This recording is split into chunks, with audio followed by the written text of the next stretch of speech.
Hello, hello. Happy Monday, September 15th, 2025. How's everybody? Just a minute to get organized here. Ellen, hello.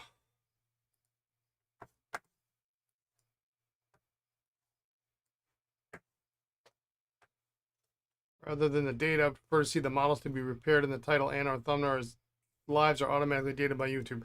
Yeah, well, I don't always know what I'm going to repair. So I usually put that in the description. Hello, Hans, LD Industries. But thank you for the feedback. That's a possibility. It's a possibility. Here's all I could do. Got a lot of stuff to do today. Something going on here. My hair. Whatever. What is it? Cat head? I don't know. Where is my towel? Hang on. I gotta get my towel.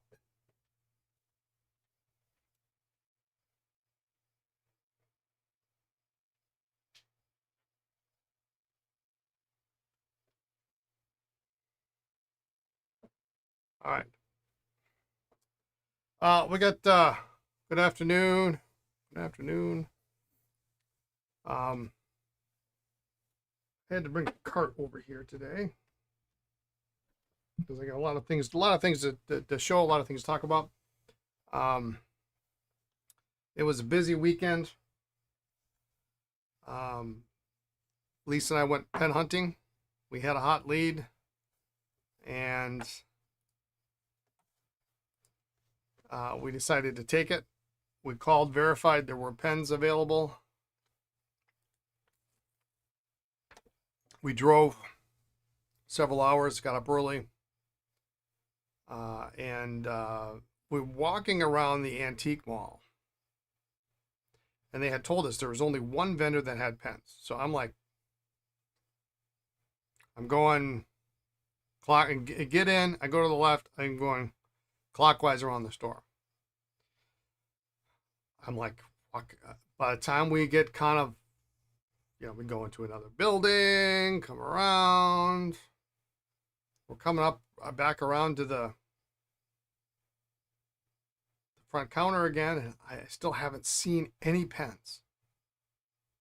I'm thinking they couldn't have popped because we called at like about 3 or 4 o'clock, I want to say, on Friday, or maybe it was 2. I don't remember. 1 o'clock, something like that. And I see, yeah, well, we've got them here. Great. And so finally walk around to the front, and they were hidden. There was no way anybody was going to see these because they were in cases inside a crate at the bottom with stuff on top of it. So we took it out. We looked. So okay. We negotiated a little bit on the price. They were adamant about coming down to the number that I wanted it to come down to. So you know what? We're gonna go have lunch. They made some accommodations.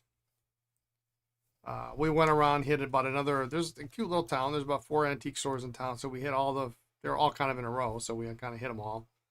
And then had lunch. Nice little spot by a little creek. Some nice running water. There's a nice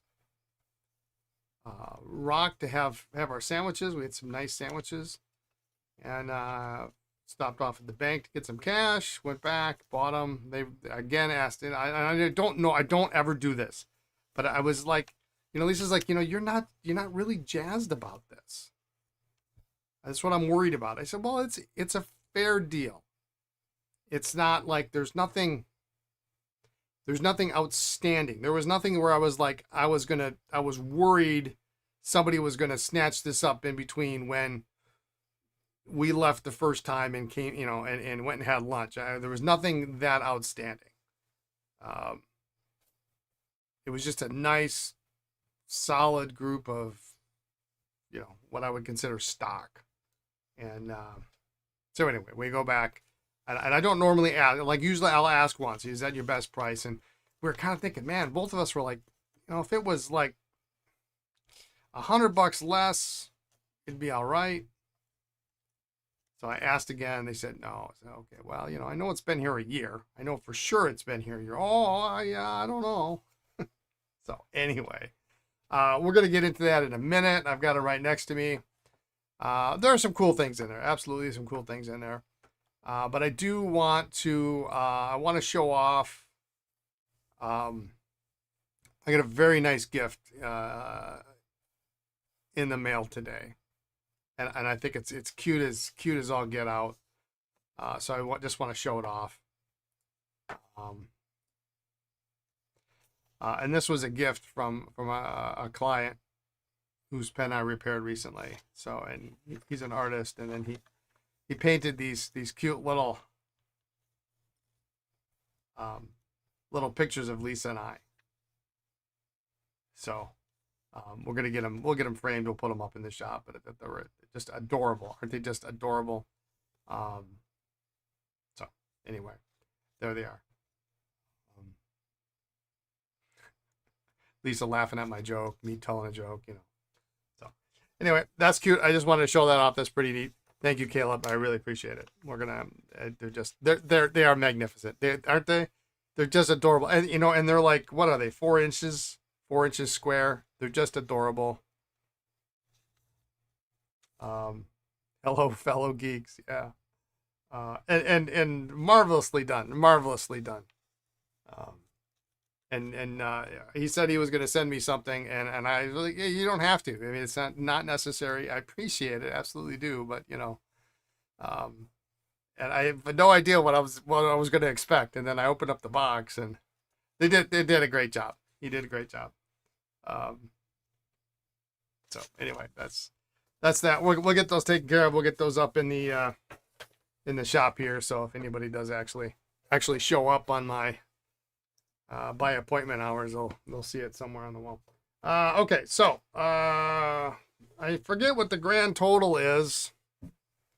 I want to say it was about 120 pieces total, and it includes this piece right here. There was actually a pocket knife. Hang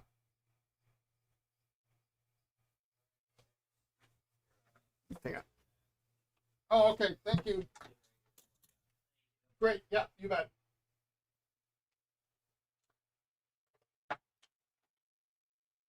All right. So it includes a pocket knife, and then a bottle opener, corkscrew. I mean, who? Show this up a little closer. Who doesn't need a couple of elephants in the jungle on their bottle opener? And then on the back, we've got a little sun here and a mountain, some trees. Isn't it adorable? It's adorable. I mean, it's kind of old and dirty and cruddy. And I guess that's a can opener of sorts. But we always like to have is it signed or marked? I don't know that it is.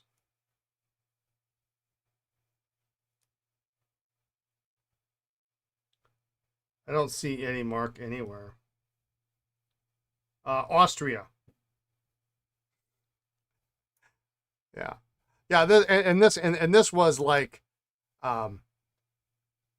this was like 30 seconds of me cleaning it up. So, I mean, but anyway, it's cute. I thought it was cute. If it wouldn't be elephants, nickel, silver, or German, so yeah, I don't know what it is. I don't see any other.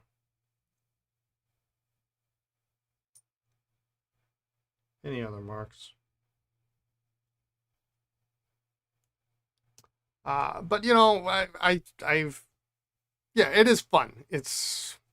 I like to have a bottle opener here because we do have some guests that stop by from time to time that bring a beverage, and so this is now the official because the previous bottle opener I really kind of like, and so it's a magnetic thing and it sticks against my refrigerator at home, so I left that at home. But so this one we got anyway. We're gonna put that over here. All right, you didn't come here to look at bottle openers. Let's take a look at some pens.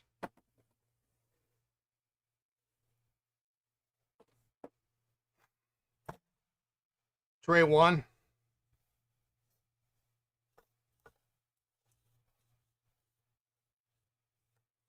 So these are all mostly, oh, this one is got a cracked barrel or something. I think that's why it's upside down.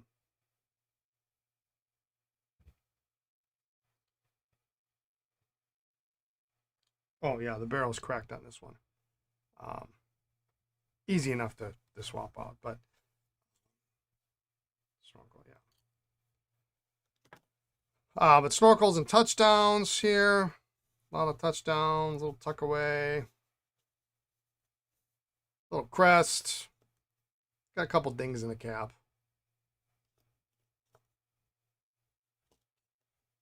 This one's already been spoken for. Do me a favor and never use the corkscrew part of it. I can send you a proper waiter's corkscrew for the store. Yeah, we never drink wine here. We're not that fancy here at the store. But yeah, I don't. That looks kind of disgusting. I wouldn't use that at all. This particular pen is pretty interesting, and this has already been spoken for.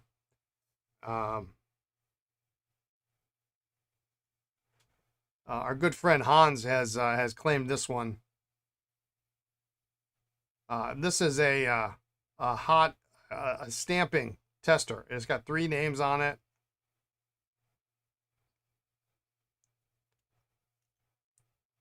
It's got a palladium nib.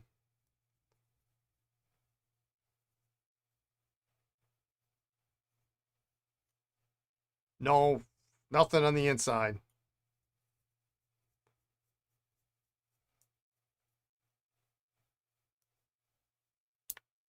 And then the blank cap just comes right off, which is weird because it is a snorkel. It's got the hole for the snorkel. So that one is making its way out at some point soon. Or we got a couple of little jades. That one's not too bad. It's got a kind of a funky. Yeah, it is so weird and interesting, isn't it? Well, I'm like anything else. I should never be surprised anymore at the amount of knowledge that you have, because that absolutely needs to go to you. A nice little. I mean, they're all a disaster. They're all a mess, but they all have, almost all of them have decent nibs, and you know all the nibs are here because that was the first thing I looked for as well. All these gold nibs, they got it. You know, it'd be easy for someone to pull them. You know, I love these greens with the silver trim. So unusual. Lever fillers. This one's nice. Got somebody's name on it. This one's a disaster. The cap is all butchered up. So,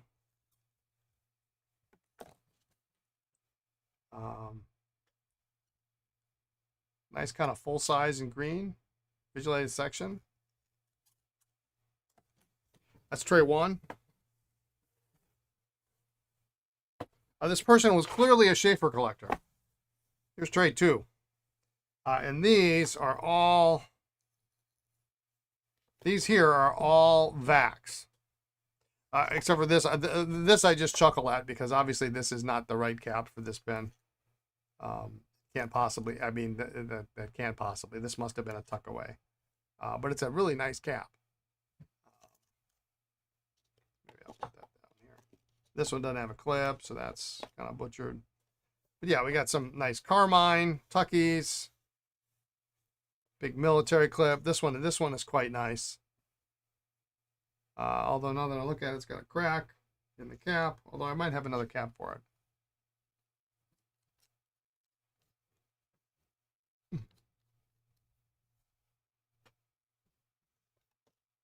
And then a bunch of, oh, and here's one too. Yeah, this one's nice too. Big full size in green. Stripe section.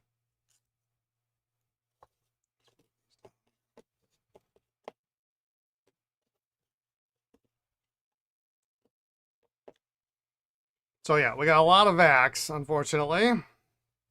So those are going to be sending those off. I'm going to send those off tomorrow. Get those in the pipeline. We got 1, 2, 3, 4, 5, 6, 7, 8. 8 ones that are probably decent. 8 maybe. Oh, that one's cracked too. Well, 7 maybe. I'm not going to look at any more because they might be cracked. Yeah, it's time to move the lathe to the office. Yeah, I really should, but I just don't have enough time. Some nice pencils, full size. What? Let me know what caps or barrels you need to complete this. Okay, I will. Thank you. This is me being anal. That's nice. Nice pencil. Some nice pencils.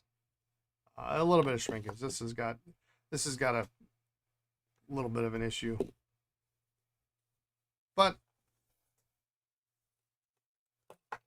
one with silver trim. That's kind of nice. So a couple nice pencils.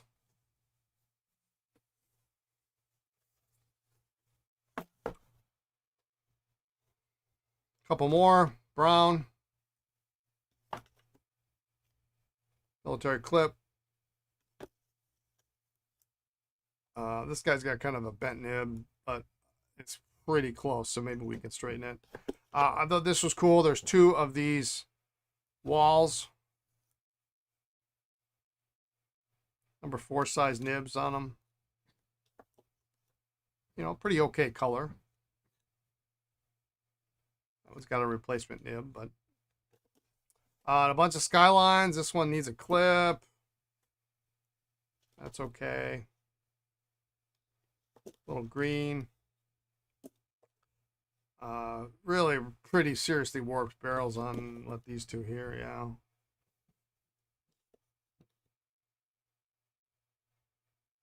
Can't straighten the nib on the Maroon Imperial. Oh, yeah, we got a lot of nibs. Okay, that's cool. Thank you. I might have another nib for it too, actually. We'll see. We'll see what I got. A bunch of more pencils. This is cute. This is one of those Century Progress wall bantams. Adorable little pencil. Really nice. This one is... So then a bunch of walls. This one is sterling. But a big, big, big lead. This one is silver filled. Silver plate. Kind of see some of the brassing down here. I like this one particularly. It's got a cool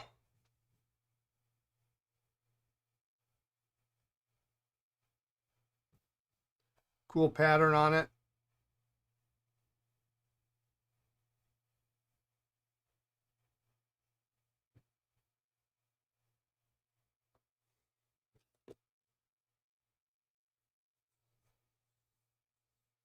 What's the Skyline? The Skyline, that's the name for this model of pen.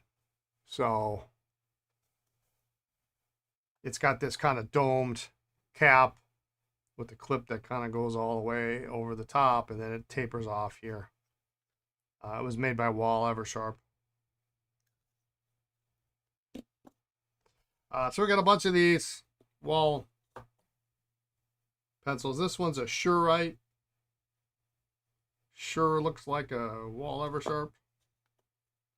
This one's kind of fun. This is a ready point. I'm not a pencil guy, so. Oops, get that.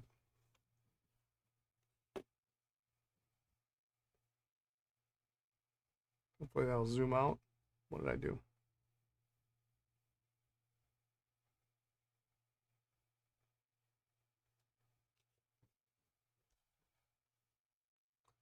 Cute little pencil. Skyline is a chain of restaurants known for chili sold in the Cincinnati, Ohio area.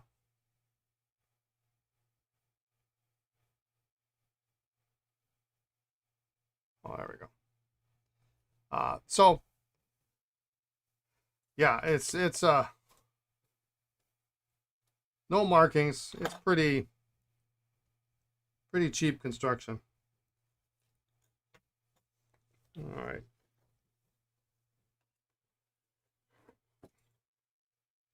Maybe my favorite tray.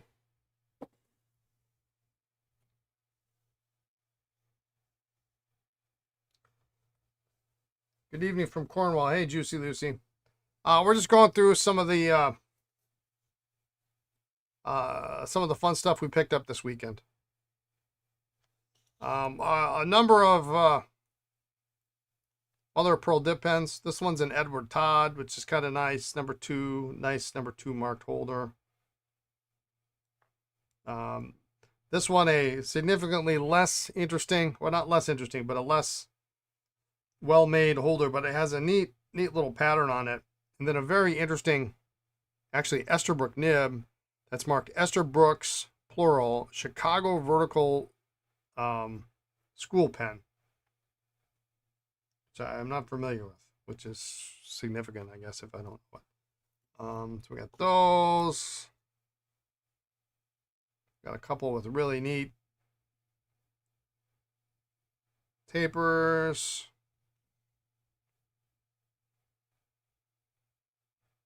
No markings. This is a little retractable A. Morton. So then this end comes out.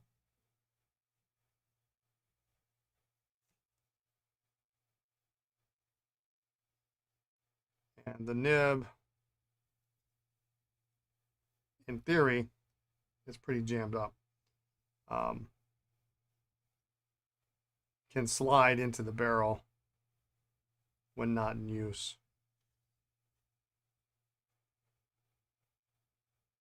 But it's a New York maker, kind of a nice little piece. I like it. This one here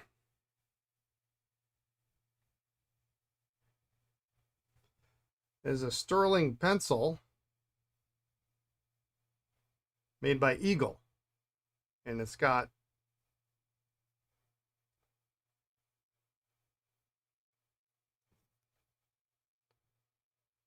quite a large lead.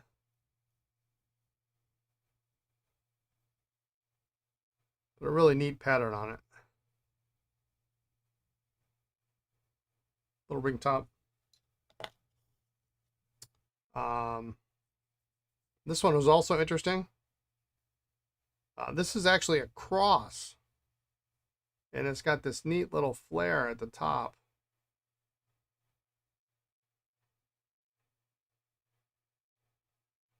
So I don't know when this guy was made. It appears to work, but it does not have the AT Cross logo on it. It just says Cross. But this is a little more unusual. It's a nice little small pencil. This thing is weird.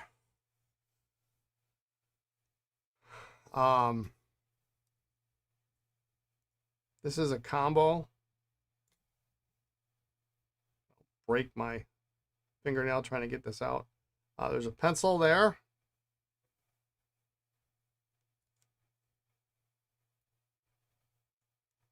On this side, you slide it up, and then there's a slot for a dip pen nib.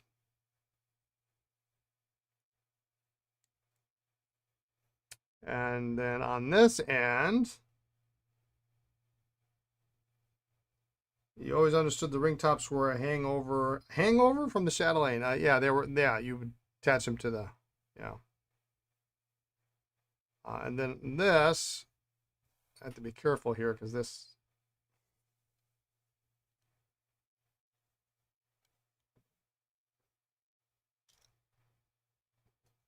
it's actually, part of it is broken in half. But it's a self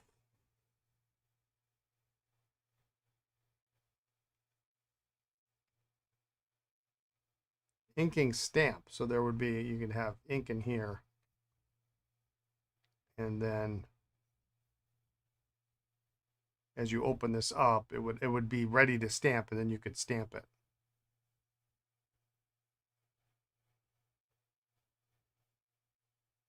It's a weird little thing, very weird little thing. This part here is broken off. It is heavily degraded, so it's really hard to see. It looks like it says Mrs. J, and then I can't read this part. And I've tried to do it in reverse on with the photograph, but it doesn't seem to help. They also sold self-retracting pins that held ring top pencils. Pin it to your uniform and always have one ready. Yeah. So this is a different little piece. Interesting. Very warped Carter's dip pen. These were for testing.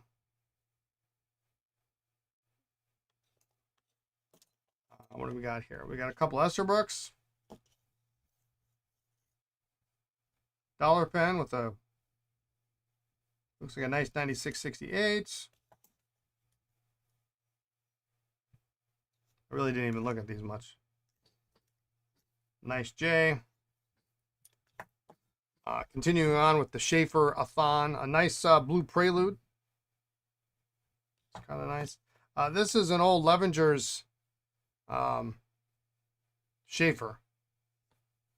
which is kind of nice.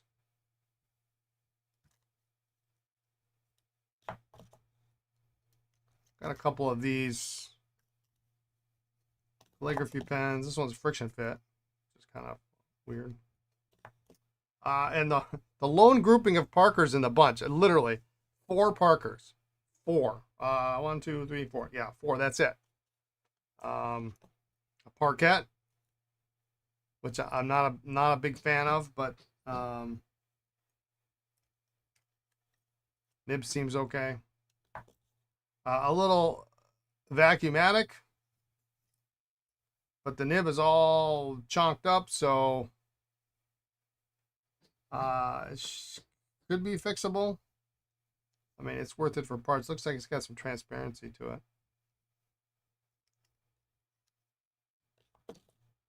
Matching mechanical pencil. It's kind of fun. And the last Parker, a duofold, striped duofold pencil. So a little disappointing. I really was hoping to see more Parkers in the bunch, but it is what it is, right? This is a fine point, so it may be Todd. Looks like it was probably blue at some time. Looks like it's faded or something in the back here. These are nice pencils. Works. There's a couple of Watermans.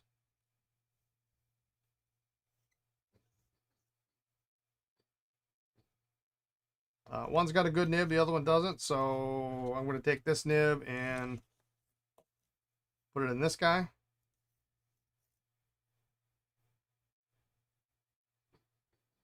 Probably could fix that. Now we're getting into the less desirable stuff. This is a, what is this? A Tombow. Kind of a cheap Inexpensive thing.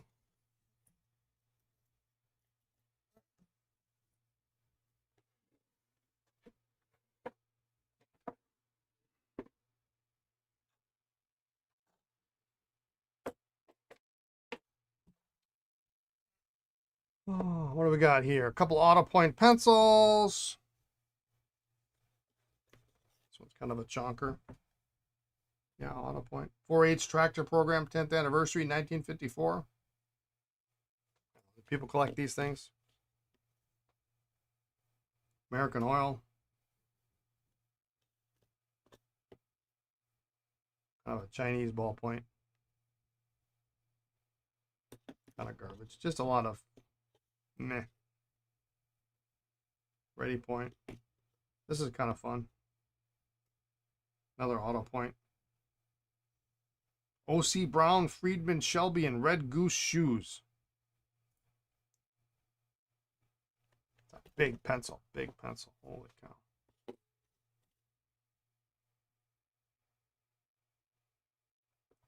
Duralite. Loyal Order of the Moose. Couple of baseball pencils. It's a safe hit if you go to bat with Ripley Music and Radio Company. Automatic phonographs, coin-operated machines. Kind of fun. And this one's got the Louisville Slugger baseball 100th anniversary logo on the one side, and then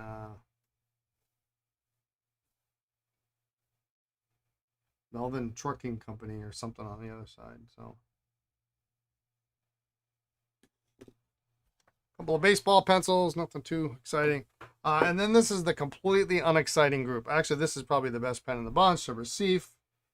Lovely little blue sparkle job.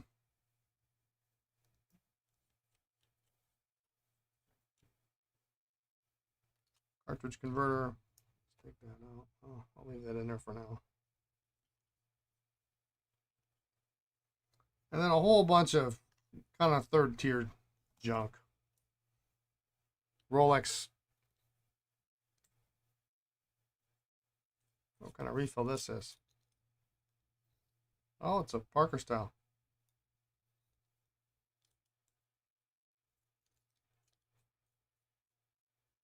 Probably about the only Rolex I'll ever have.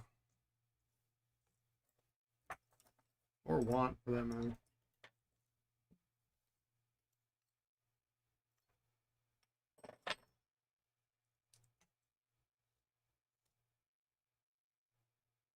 Must be a screw or something in there that's loose. Oh, this is cute. This is all right. Little Peter Pan. 14 karat gold nib, looks like. Yeah, the Rolex is bad, yeah.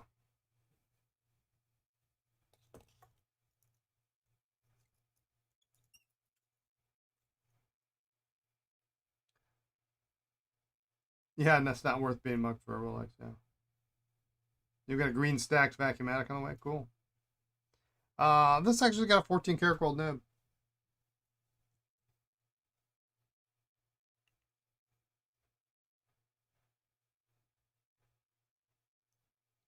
Cute little something. What else we got here? Gold bonds. Crack nib.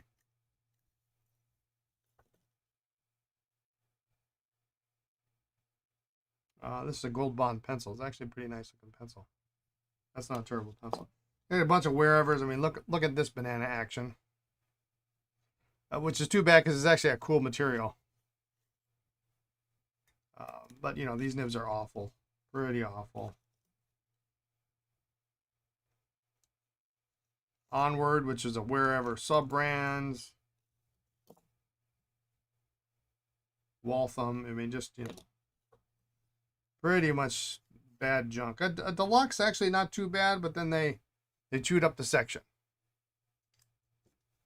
This is I like these pens. I like because they're a decent size. They post well.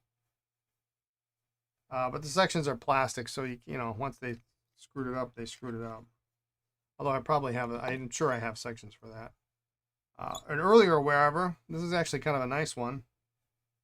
The surprise is it has a decent number 2 Conklin nib,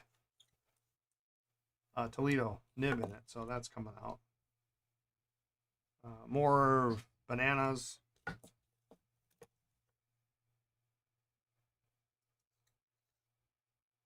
Pretty material, terrible nib.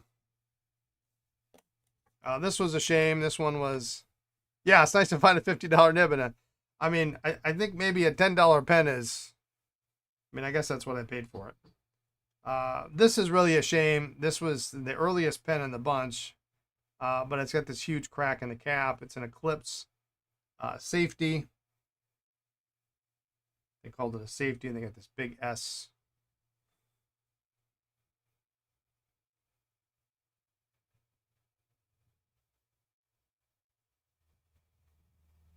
Big S on the lever.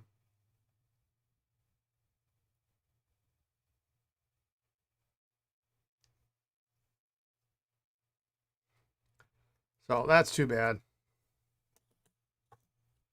What else do we have? Majestic. These are kind of cute little pens. Cool thing about these is usually they're about the same size as an Esterbrook, so you can put an Esterbrook section in them. Purelin. And look at this. Look at this stupid.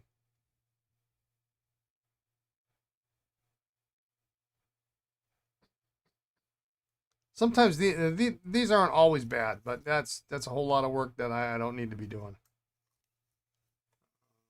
More junk, more junk.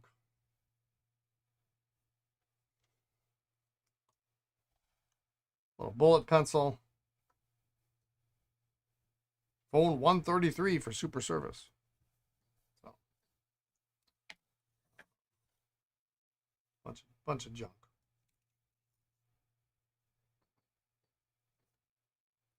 Can't even get the blind cap off.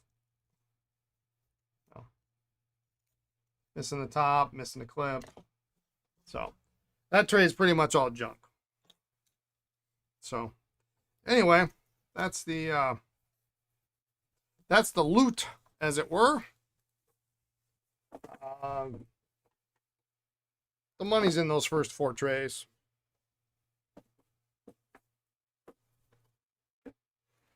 And I get a elephant bottle opener. You see over $100 nibs and $100 in nibs in that junk tray? I can add them to your package. You can have them by Friday. I'll keep the Conklin nib though. All right, we're gonna put this guy back together. Test it, and we've got those 51s. I need to test them today, and then seal them up, and then we're done. And we can get those out back to their owner. I've got a couple new pens in.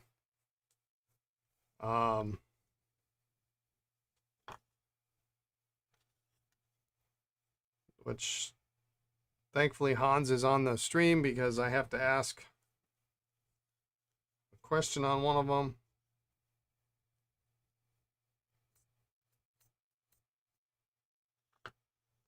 That looks cute. Hans, you sent me a 51. Were you supposed to send me a jewel for that? Or did I not see it in the bag?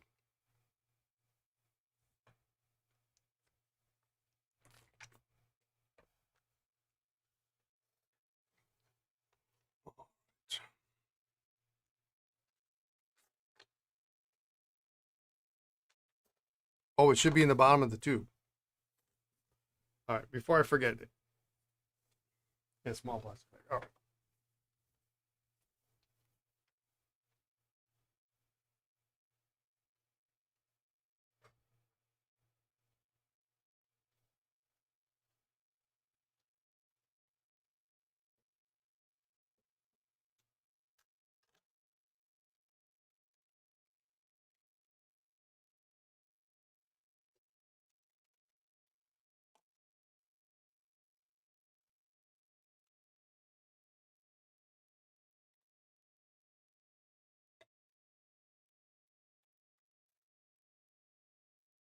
I didn't look. Was it with the blind cap for the PFM?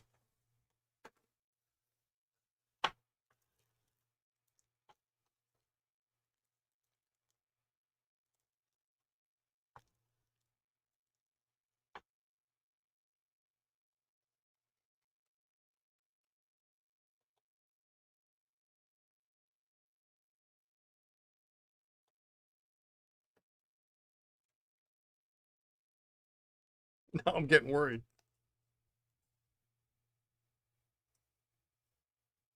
There's another small bag.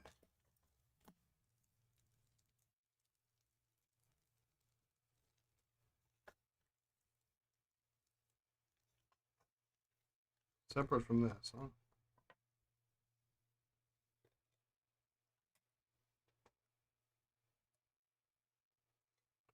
This, I think, was the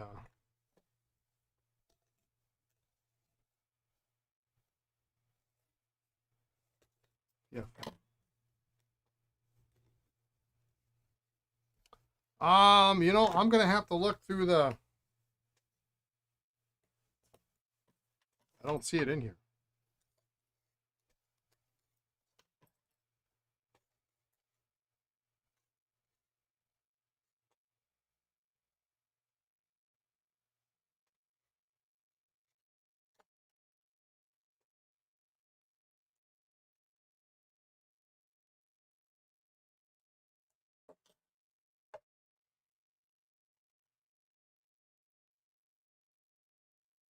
I'm gonna have to check the bubble wrap and stuff inside the bag with the 51. Okay.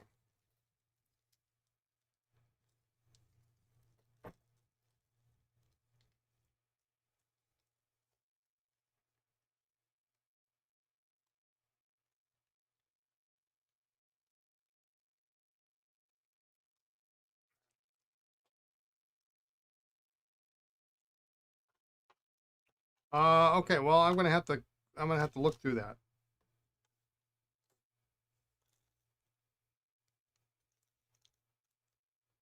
Did we remind me again? Do I need to do this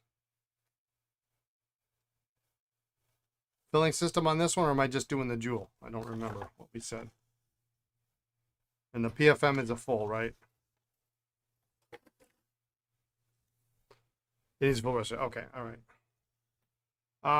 We'll find it. It's got to be here.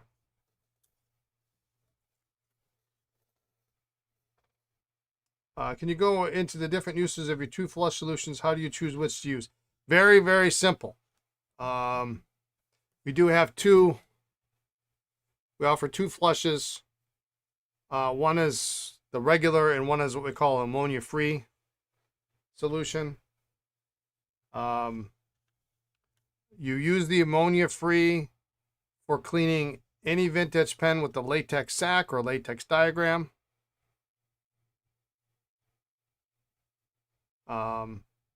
Or any pen that has a gold nib. That's when you use the ammonia-free. You have a modern pen, cartridge converter, steel nib, piston, what have you. You can use the other kind, which is a little bit, which has a very tiny amount of ammonia. It's not your typical 10% solution of ammonia. It's very dilute. It's like 3.5%, something like that. That we do, and you can use that for non-gold and non-vintage pens with latex in them. We haven't seen any bad results from using the regular in the vintage on latex, and the gold is like it's a long-term exposure thing, but just better to be safe than sorry. Use the non-ammonia on gold. So does that make sense?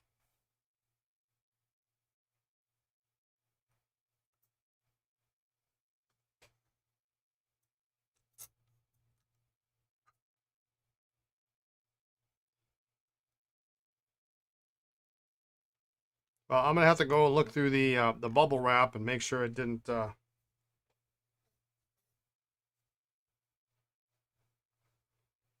end up in the bubble wrap. You've been using your own 1 to 10 briefly with gold. I mean, and it's not. I mean, it's just come about recently that ammonia can cause stress fractures.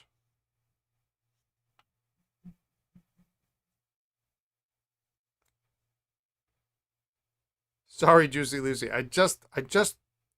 You know what? I think you're right. Um, I vaguely recall opening it up, something falling out, and I looked down and I couldn't find it. I bet you yeah, I bet it was in there. It fell out. It's on the floor next to my, yeah. Thank you for suggesting that. I'm sure it fell on the ground. And I was like, well, did something fall out? No. And I looked down, I didn't see anything. I thought, well, it must have been my imagination. But yeah, I bet that's what happened to it.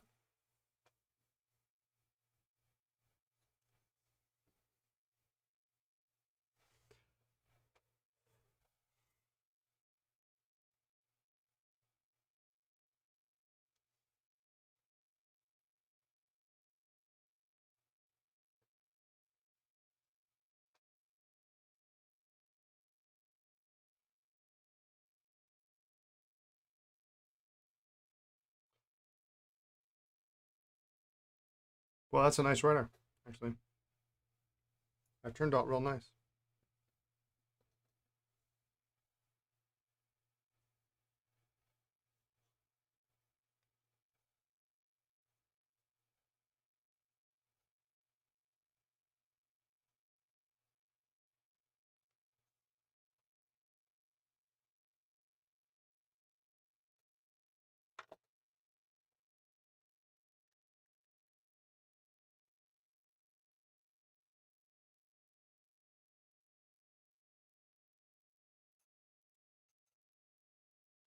I go look at it. I go look for it, but there's nobody else here, so no one's gonna.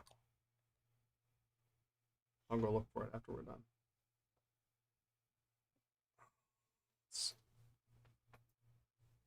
I forgot to swap out my water here.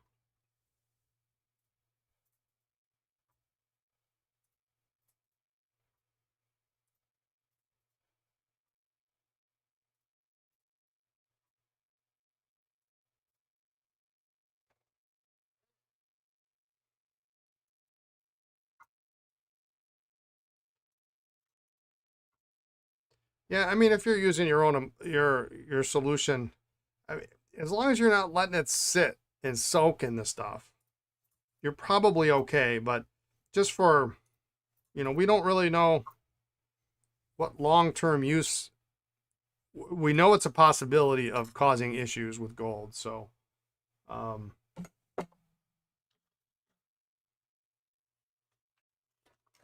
like I say, we're treating it as a better be safe than sorry.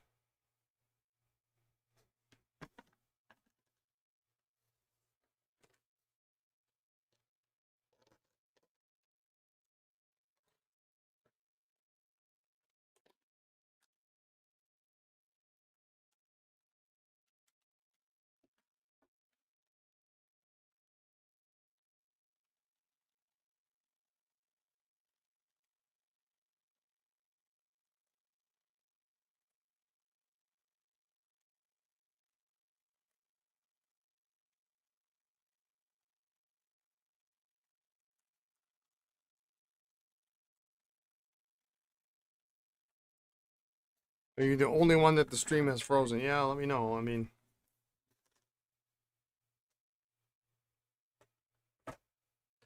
maybe it stopped at a really good point.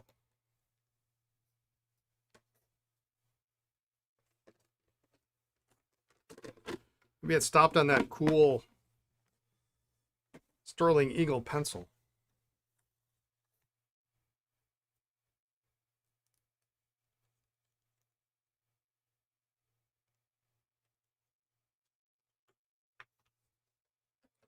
All right, we're going to seal this guy up. This one's done. Can go back to its owner.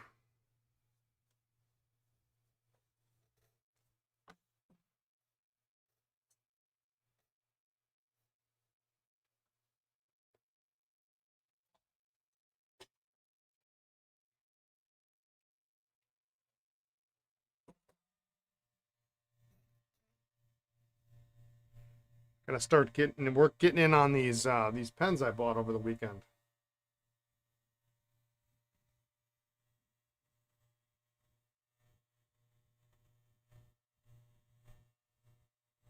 And for anybody who was interested,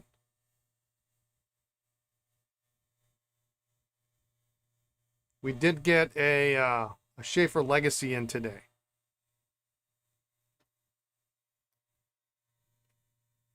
Did a good job of selling you on those Esterbrook dip pens with desk Cardinal Pens Live. About how long would one of those write on a single dip?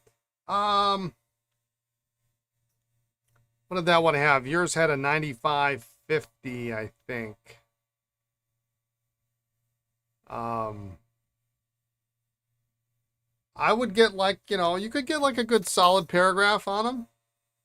And then the key thing is, when it dries out, put it in the well, and I'll put it in upside down so that the feed is this way, so that it soaks up in the feed. Put it in the well and let it sit there for a couple of seconds. If you just dip it in, it's not going to absorb into the suck ink up into the feed. For someone who doesn't collect pencils, you A, talk about them a lot, and B, know a lot about pencils. I know.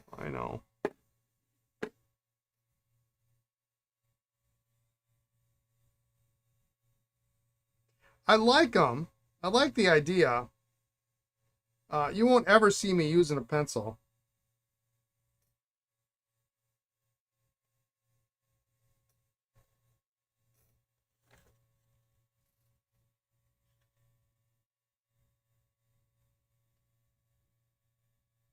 And if they're Victorian, then all bets are off.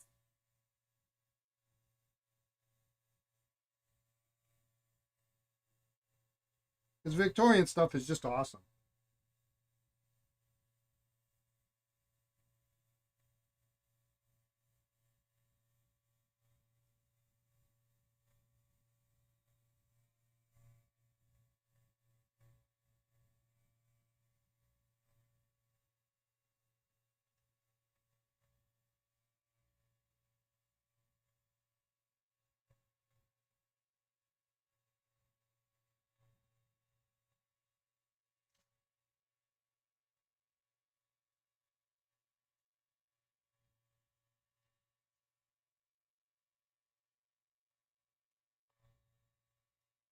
You might have to dip 2 to 3 times per page of text. Yeah, that's about right. That sounds about right.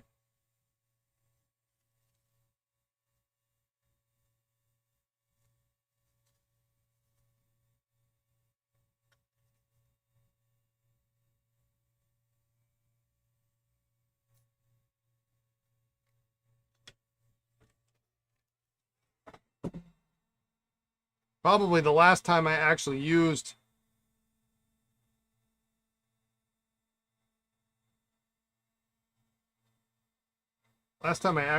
one was probably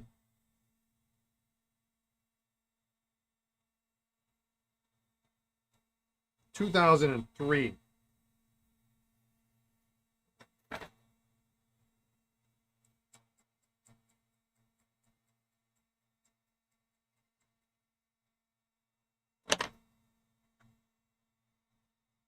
If you collect pens, you inevitably collect pencils.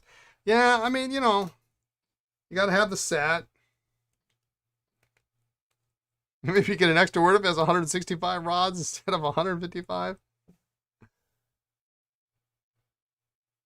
Oh, see, now we're getting nuts. It'd be a worthy project to see if the number of ebonite rods corresponds to writing length. Now, are we talking? Well, so then you have to do with the same nib, the same pen. Because obviously 9550 is going to outright a 9668 every day of the week. The Lamy 2000 pencil is far better than the pen. Yeah, that's a pretty nice pencil. It is a pretty nice pencil.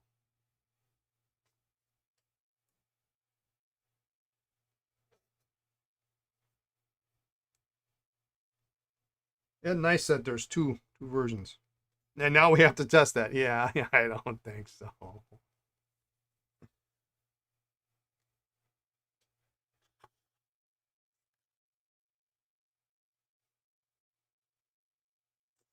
right, that guy's done. All right.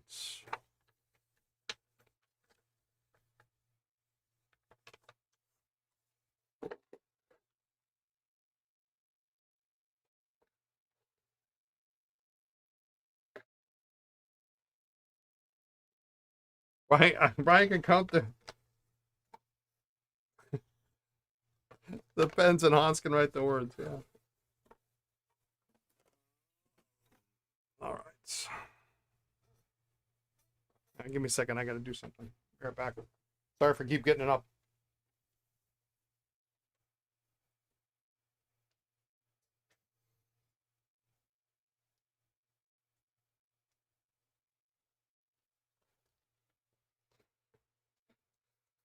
Because it was bothering me. There it is.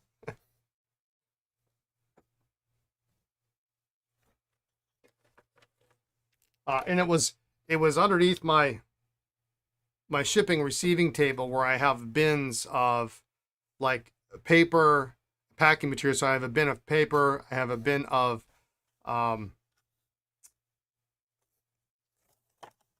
uh, bubble wrap and things like that. And so it was like right by all the plastic bubble wrap.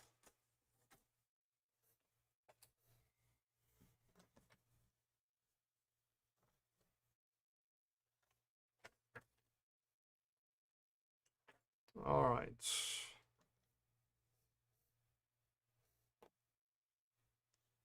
I am going to, I just want to double check before we continue on with this. For the client, I wrote down the nib date codes, and I want to correspond them with the barrel. So, I mean, you know, the only time you got to look at the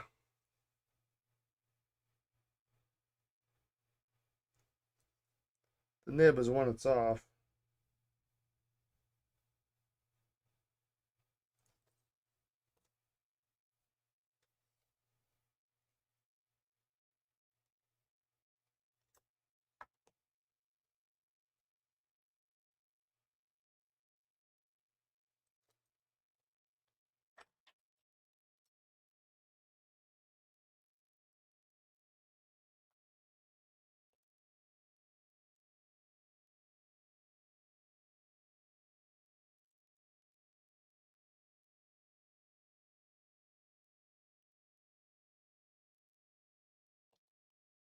Lines up 47.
So we got a few here that do line up. The Sterling is a 42 with the 46 nib. And we got a 44 with the 50 nib. And then we've got some 47s that all line up. The 46 lines up. The sixth one, 2, 3, 4, 5. This guy here has a 56 nib with the 47 imprint. 45, 46, 44. So these all, then this last one here has got a 47 barrel with the 53 fourth quarter nib. So just interesting. Just thought I would do that. We are going to test these. There's going to be a whole lot of. I'm going to have to get up again to get fresh water, but let's get rid of this now. Let's do this now. I don't think I've ever gotten up and down more damn times.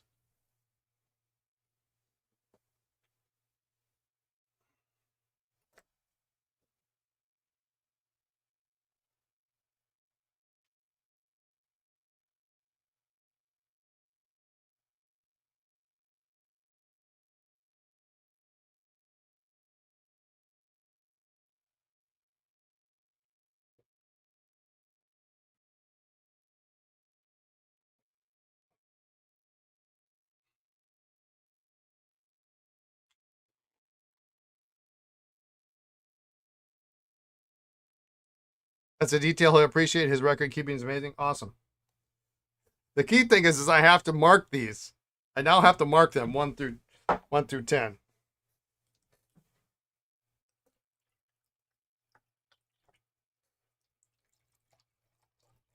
It's one of those things that you think about, but you don't think about until after you've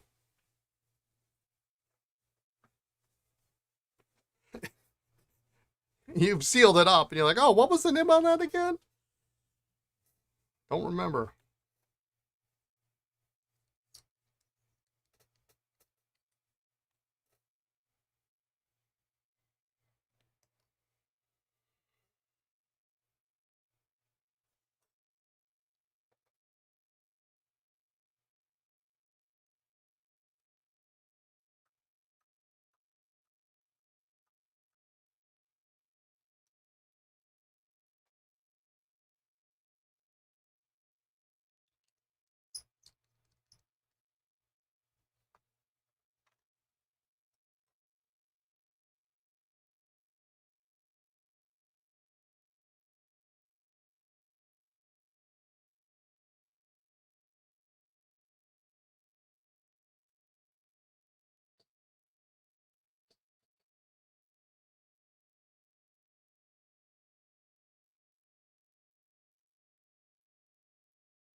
Nice nib.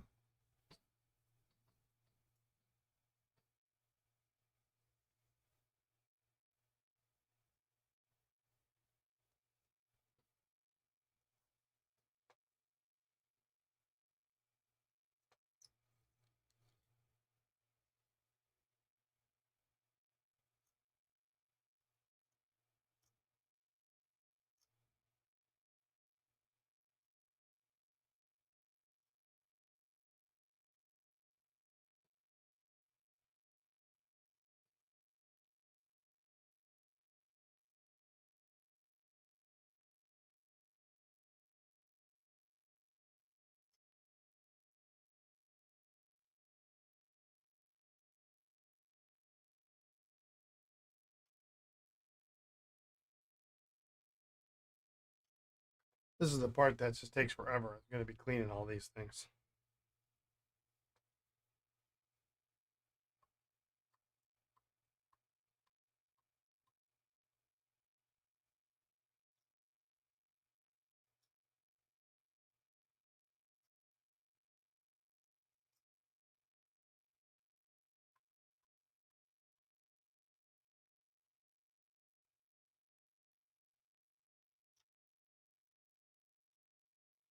You know what I'm going to do.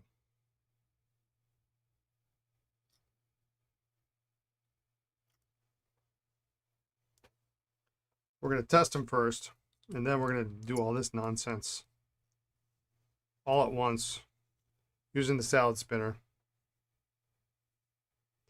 Have you tried sealant on 51 hoods, or is shellac the right call? I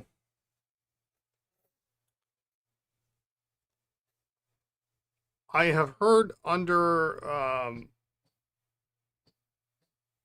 two very good sources. I believe Richard Binder was one, and I think Ron Zorn was the other. That the proper sealant on the hood is definitely shellac.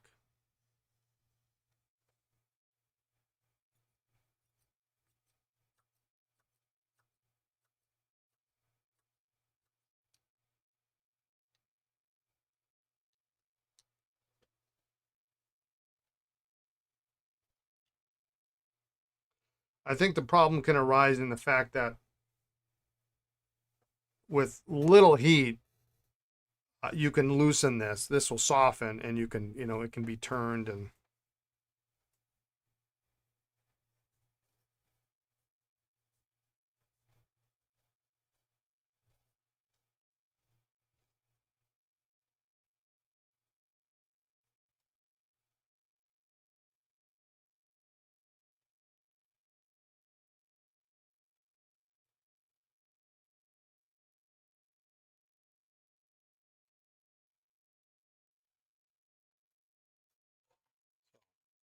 Yeah, so I'll stick with shellac.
So I did what you're not supposed to do.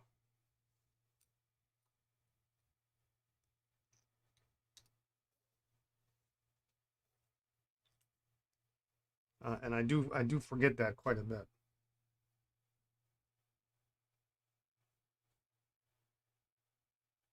I didn't have any problems, but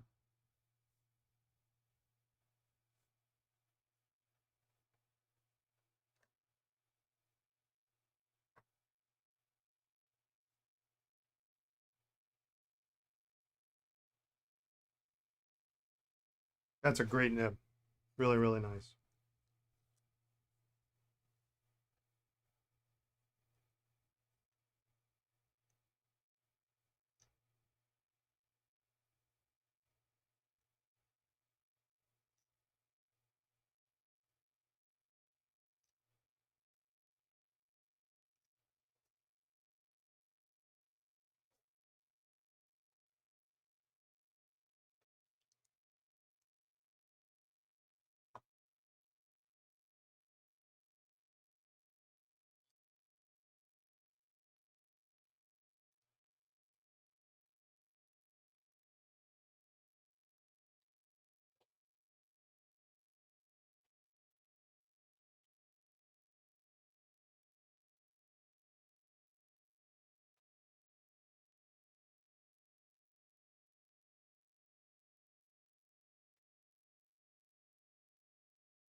Yeah, this is a nice nib too. It looks a little thicker on here, but this paper is a little bit more absorbent. I don't remember seeing you do it last stream, or I wasn't paying attention to see what to use. As you know, I keep bags at arm's length, but love to learn. Yeah, so did I do it again on this one? I think I did too. Um, that last stroke in the bottle, pull it out, and then you let go on the vac filling unit, and that will suck in all the ink.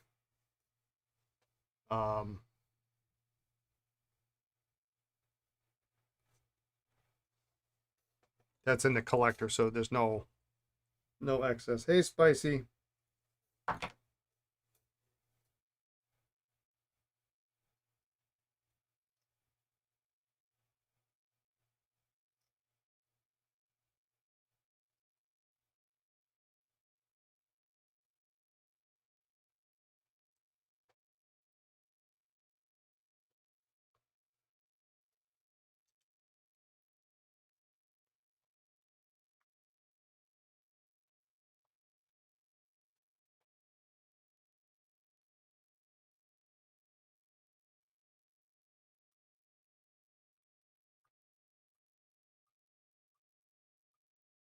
There we go. Remember the time. Please tell us the secret of your strong and sturdy back.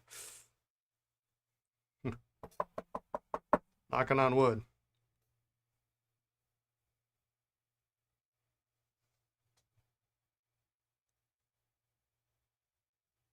Boy, that's a nice one. Man, that's nice. I might have to get myself a 51. Boy, that's nice.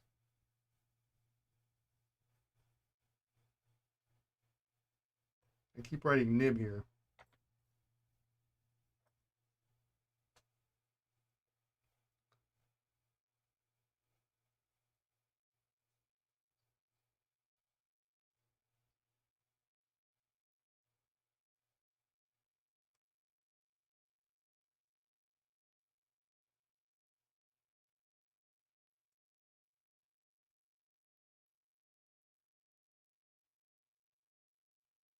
That's really really nice. That's why I think I like this one, but this one's just got a little bit more. I don't know.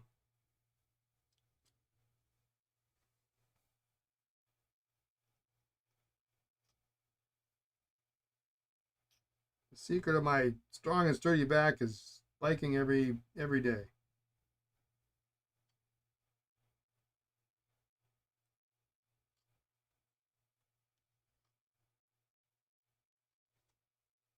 That's what I'm gonna go with.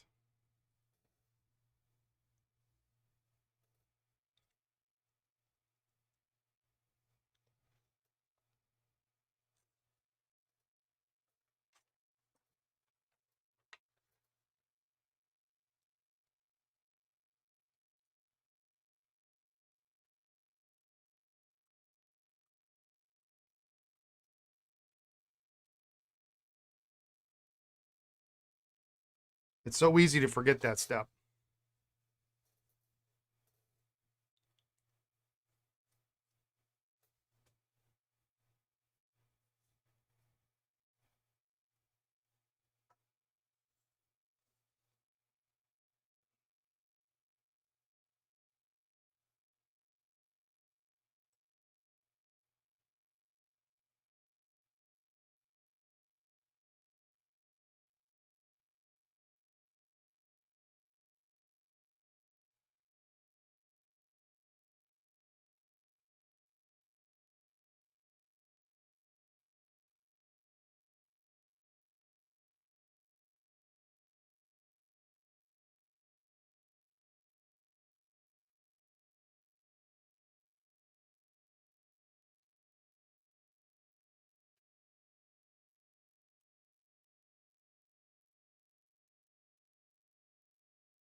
All right, the blues are done. Well, that part's done.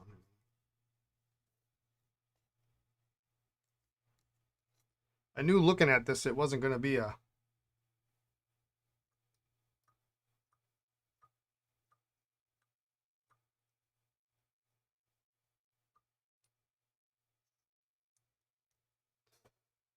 quick finish today, but I know we can do it.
That works. A little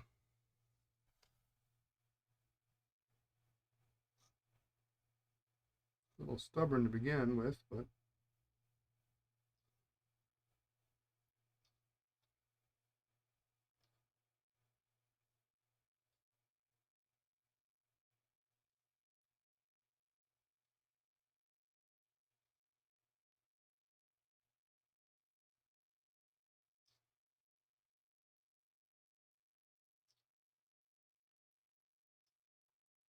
good thing I cleaned out my salad spinner today.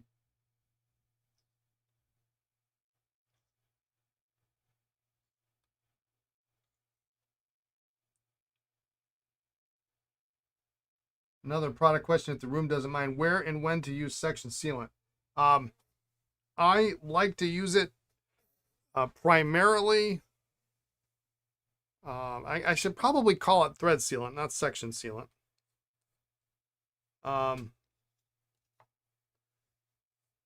But I've stuck with it and I've kind of doubled down on it, but I don't know, I might change it. I like to use it on snorkels, touchdowns,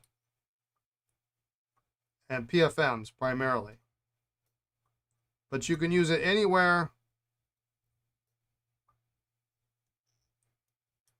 other than a 51 hood where you have threads.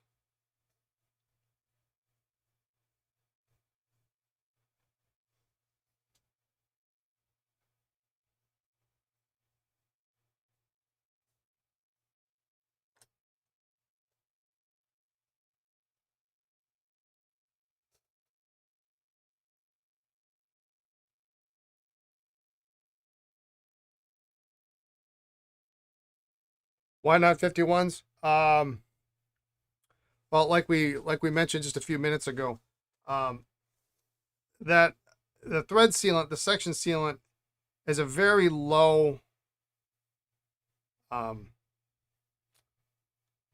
softening point, such that you could almost get it loose by having it in your pocket, and you don't want this front hood to get loose and then start turning, because then it's going to leak. Shellac will release with heat, but at a much higher temperature, so that you don't have to worry about this accidentally coming loose. If a snorkel or a touchdown accidentally opens up, you're not at the barrel juncture. You're not going to have an inky mess. But there's ink in here in the collector area, and especially on a vac.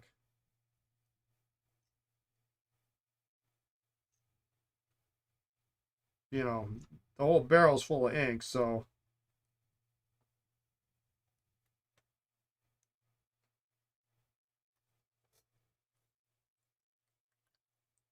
but if you wanted to, and I don't usually do it, but if you wanted to seal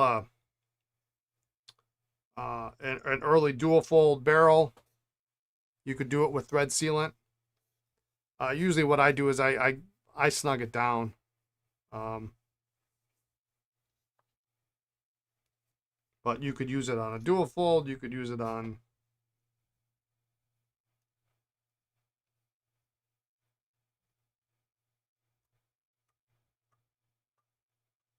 but like I say, primarily touchdown, snorkels, PFM's where I use it.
My least favorite of all the nibs thus far.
Very stingy.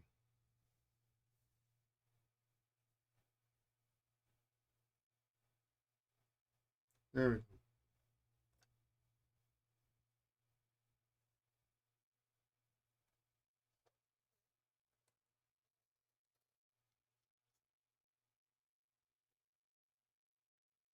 Early morning tomorrow. Thanks, Juicy Lucy.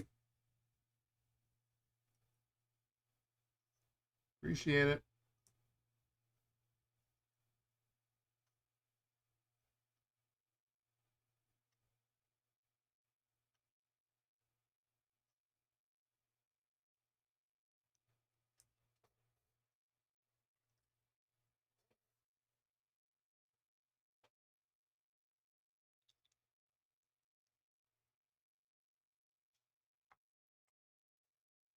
My favorite one in the bunch.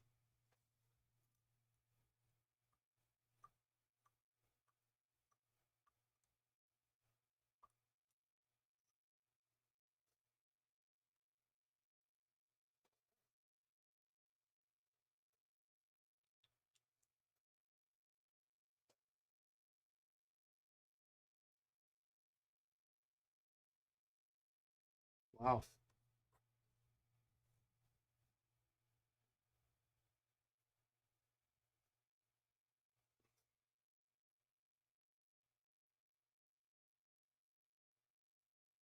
Burgundy or is that Cordovan? I can't tell.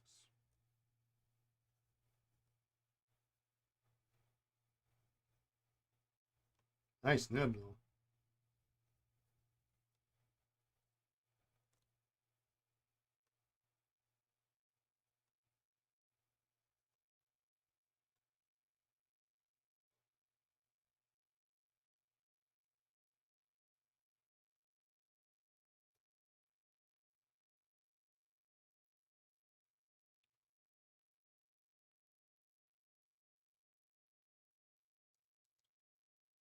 That'll work.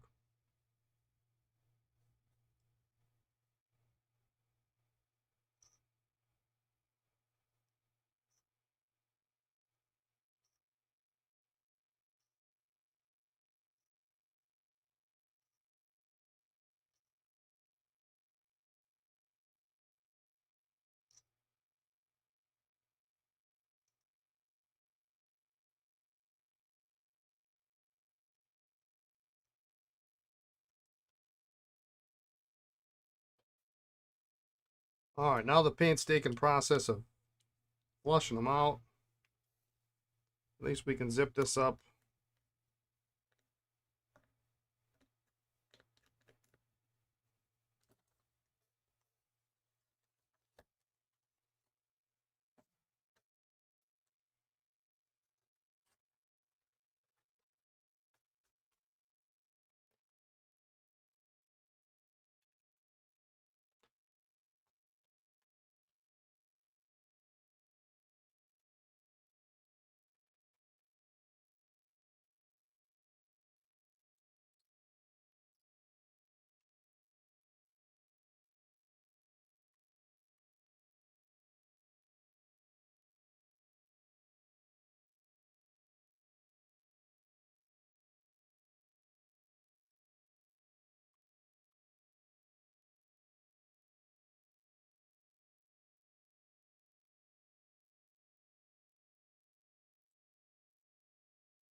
Now we're gonna end up having to swap these waters out again.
This is much faster. Oh my god.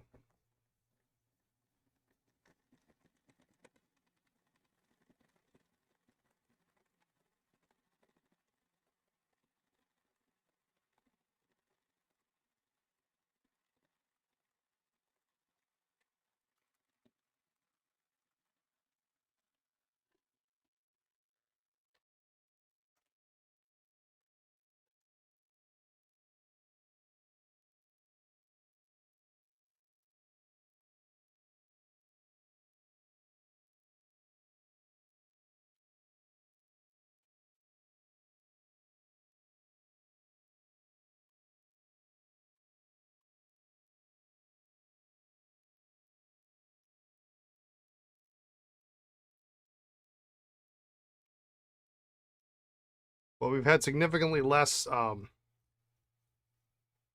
noise today. The roofers are nearing completion, although we came in yesterday actually, and noticed that the lobby to the building, about half of the ceiling tiles somehow water had leaked through and ruined all the tiles. About every other tile was bulging, brown, soaking wet.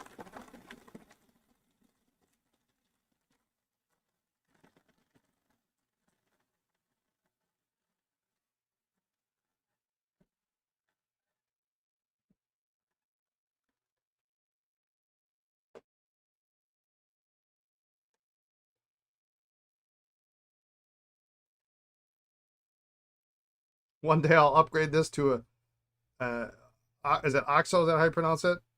Where you just have to push it down to spin it?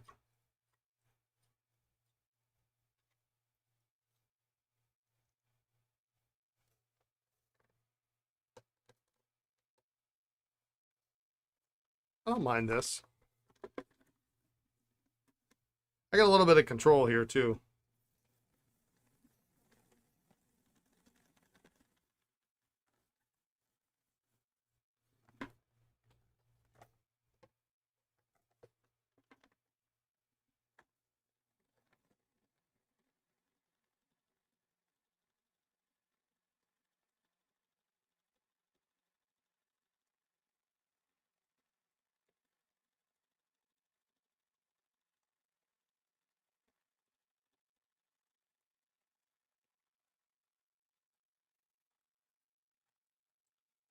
That's the spinner you use now, Hans. It's expensive, not as much control. Yeah, yeah, but it is larger. Okay. Yeah, I don't mind this. I mean, it took me this long to get this one right, so to get to use one, get to using one. I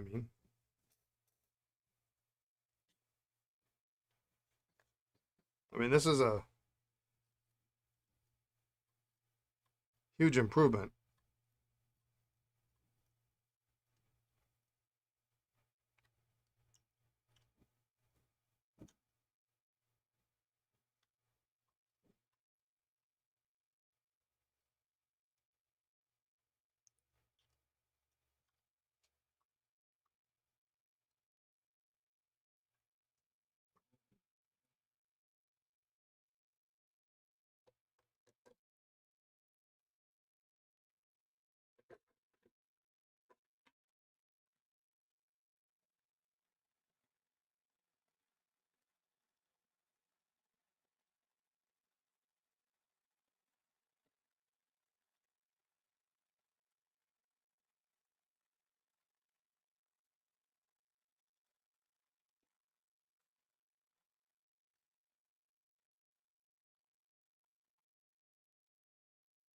Yeah, it's got a lot of life left in it for sure.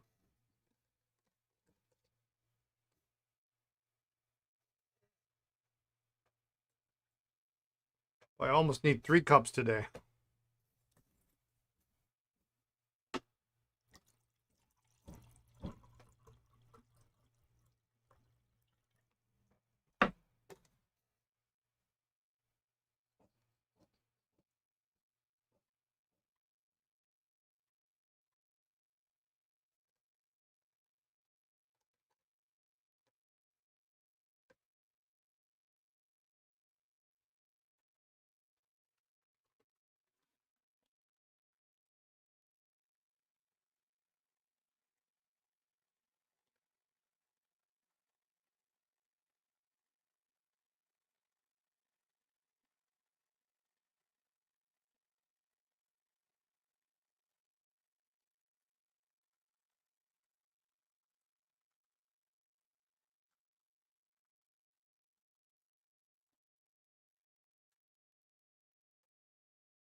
Sure is handy for vacs though.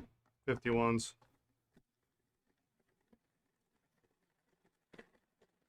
And it's cool to see. You can't see it from the video, but it's cool to see the droplets on the wall of the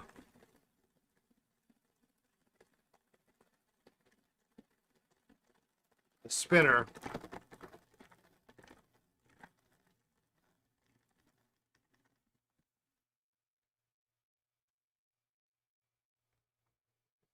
As the water is being expelled from the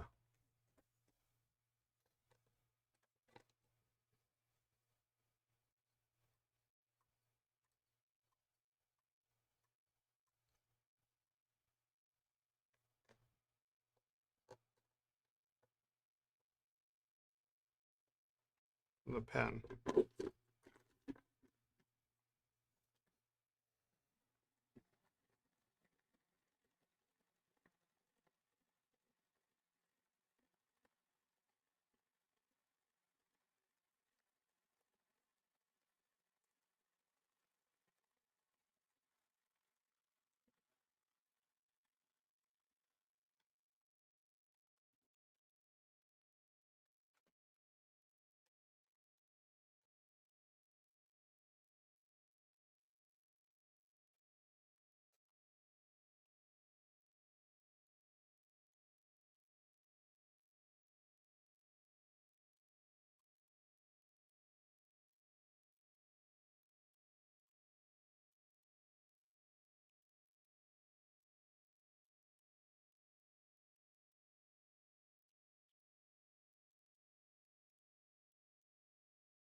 'Be good to get these done. It was like getting big projects done.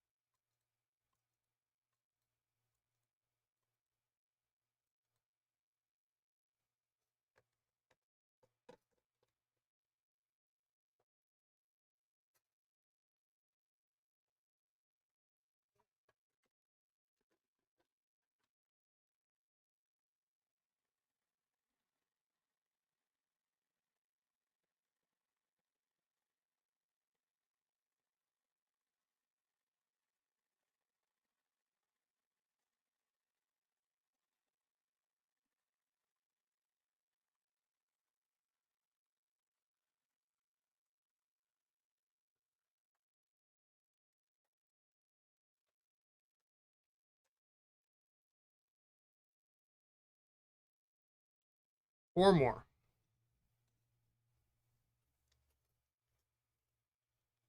Four more, seal the hoods.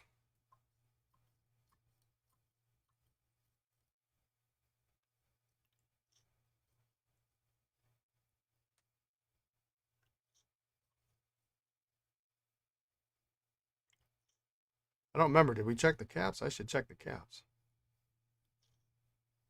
You would be interesting to know how many hours of cleaning that spinner saved you. Yeah. If you did vacs, even more.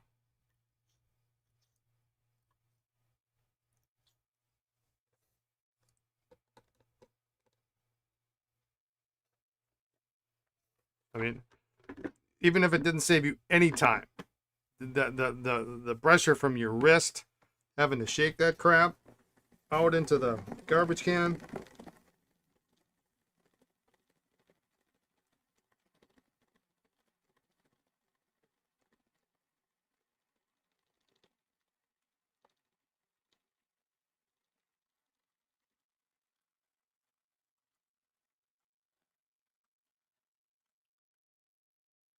And Ellen, yes, we are going to get back to those Esterbrook doctor's pens, nurses' pens, pretty soon. I promise.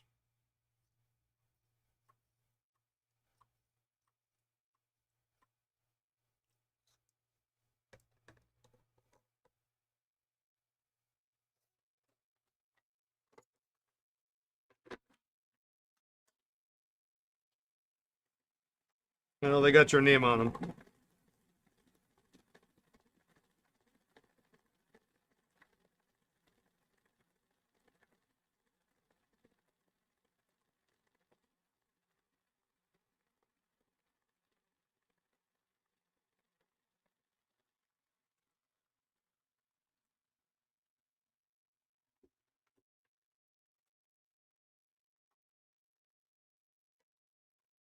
Line pens come first. Well, I just don't ever want to have cues like some of the people have.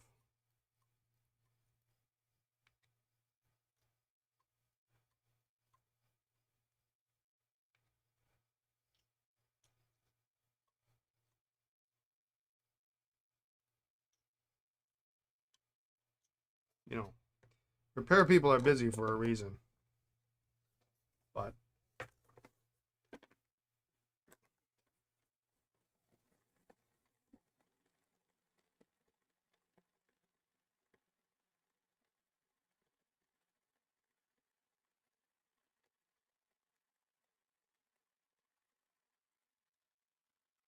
when I got a couple in the mail today, I sort of forgot that they were coming. So,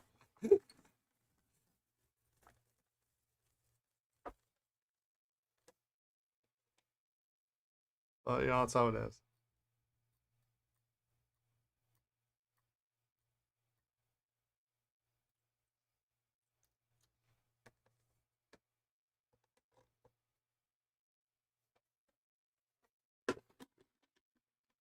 But they come at the right time.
Hello. Oh, thank you.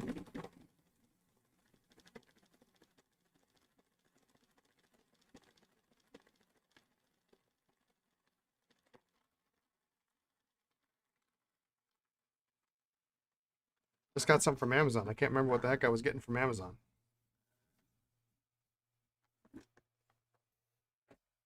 I want to say it was something cool.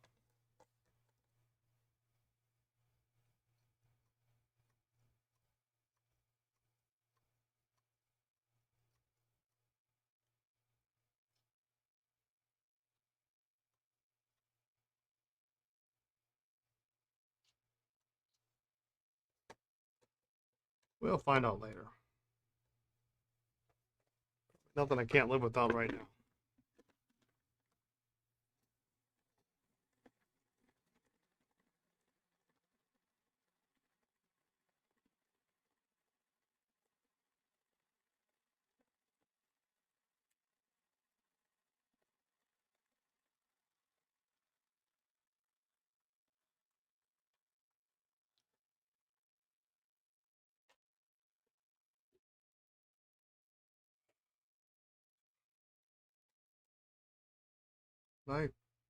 I did.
All right, last one.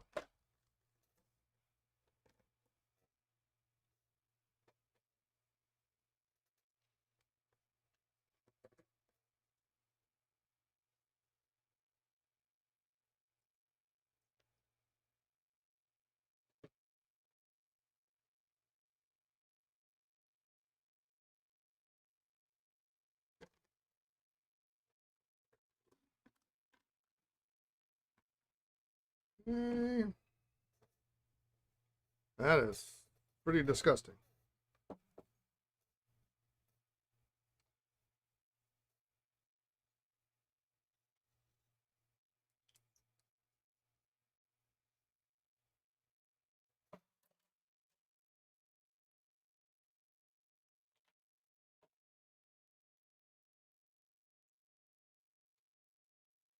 Reassemble these.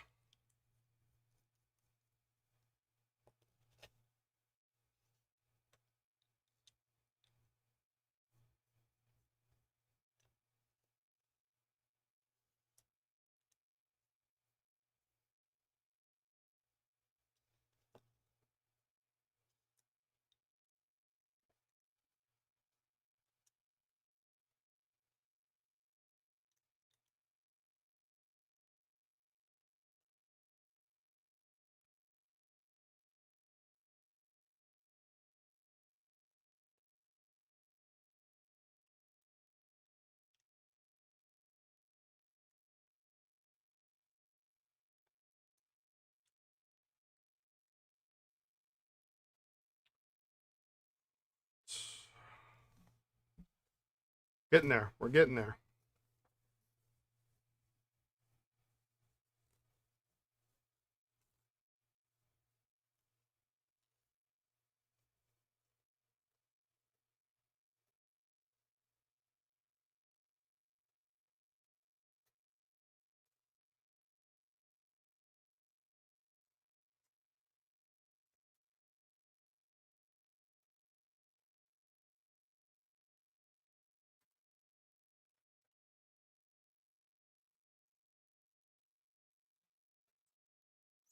Hmm.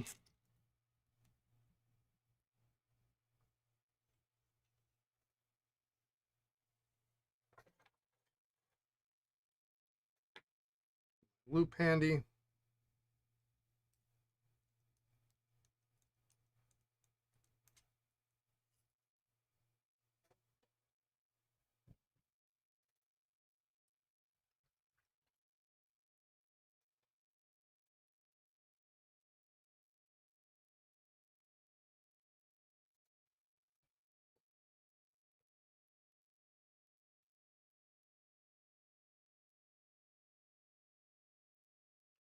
Just going to clean the hood out just a little bit on these when I.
You do have to be careful on 51 sometimes because if you have a nib that is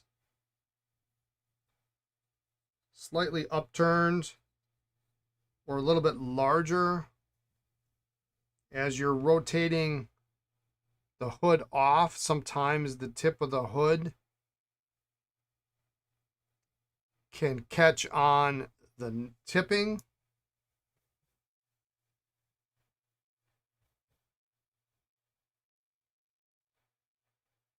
And then it will shift the position of the nib relative to where the hood sits.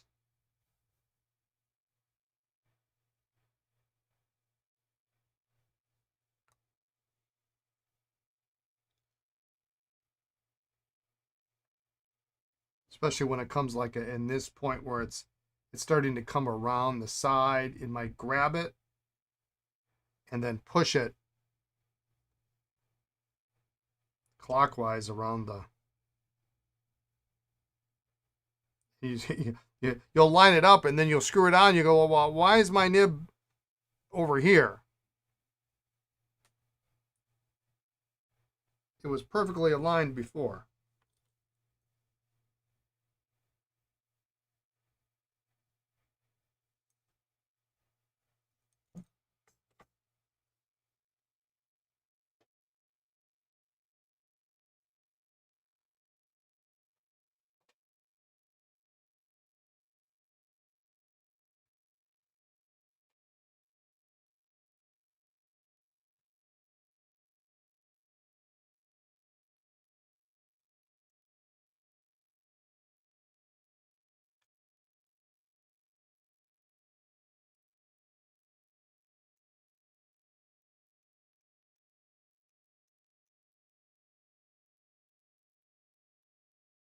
Usually only happens on really kind of broad or heavily tipped nibs.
Oh,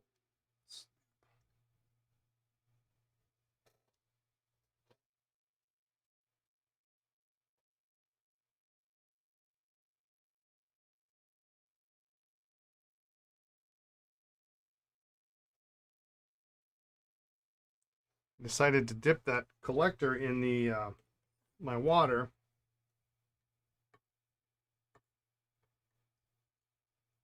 and the clutch rings fell right off of it.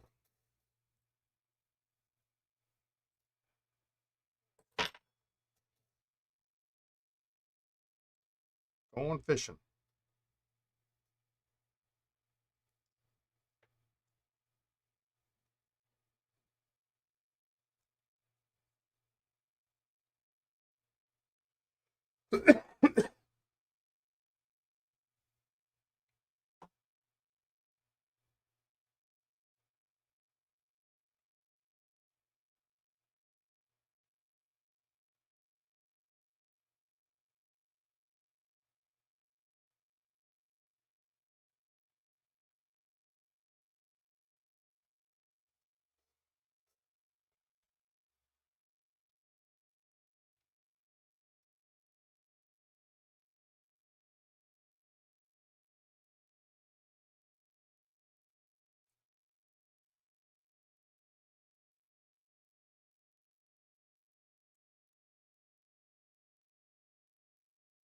It's always best. I always like to position the nib and collector in such a location that you don't have to tighten the hood, really wrench it down to get the tip of the hood to line up with the slit. Um, Back it off a little bit so it doesn't have to be so tight. It just makes it easier to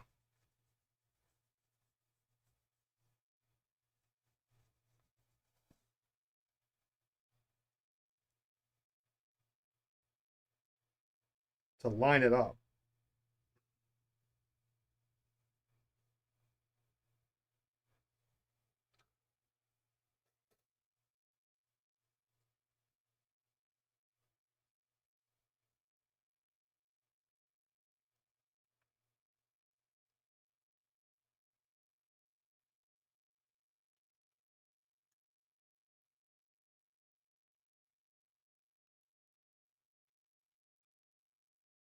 So that in theory, you actually could go over. You could tighten it a little bit more, but you don't need to.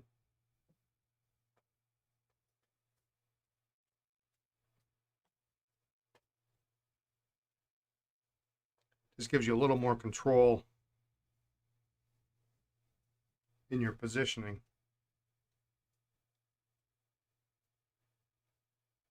It'll still be tight. It's not going to leak. You're going to have shellac on there, but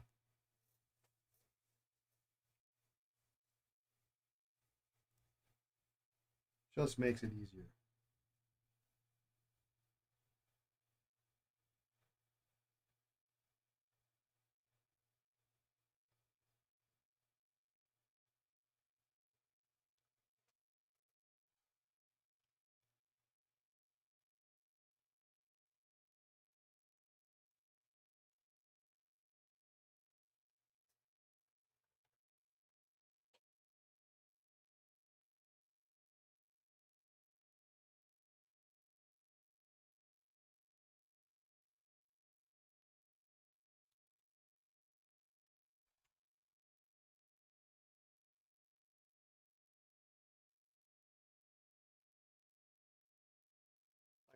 That one wasn't quite, when I tightened it snug, it wasn't quite right, but I had a little more room to go, so I could just give it a smidge more of a turn, and it just easily went into the right spot.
You put too much shellac on, then what you end up running into is, what I tried to do is I tried to run it on the towel and I try to rotate the pen and move it at the same time, because you don't want to be, unlike like when I put a sack on, I can leave it in the same space so I can keep that shellac kind of evenly coating it. You end up with a small little bit of shellac on the hood that you need to get off.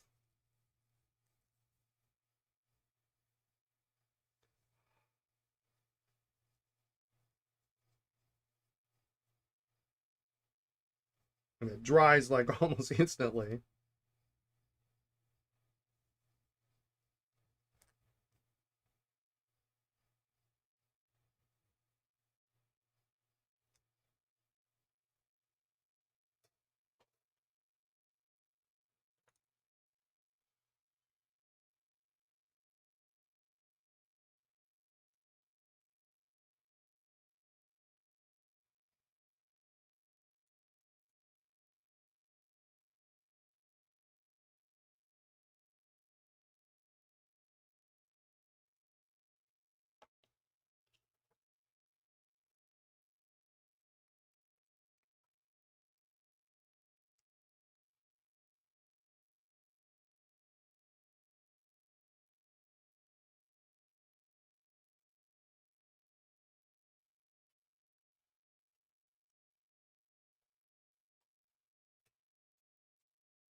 Really easy to see on the gray pens how much shellac you have on there.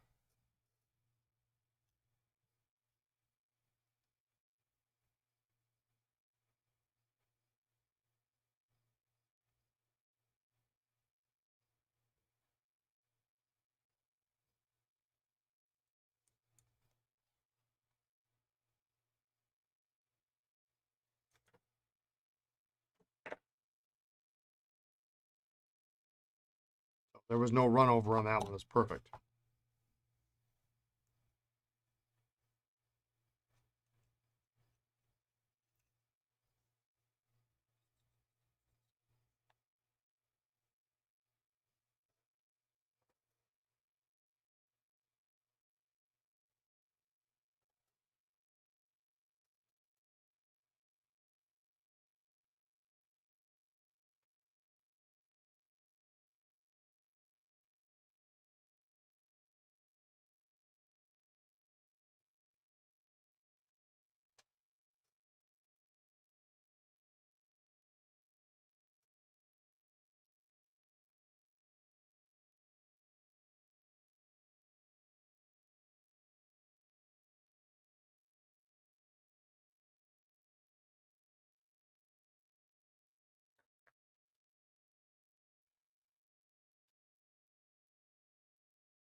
Oh, we're getting there.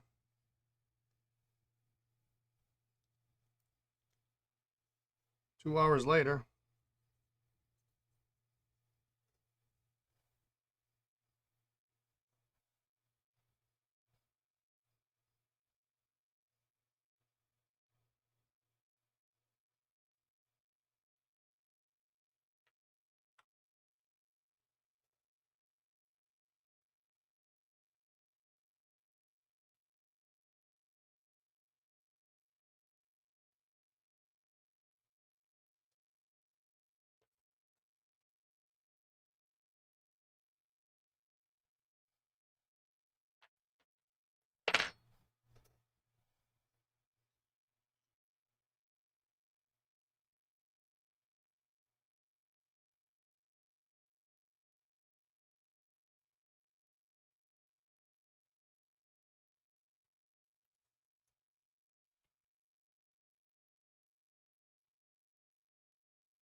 And you can usually scrape it off with your fingernail too.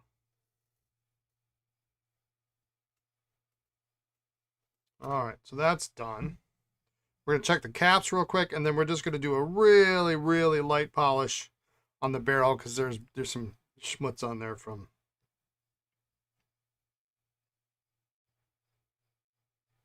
sitting around.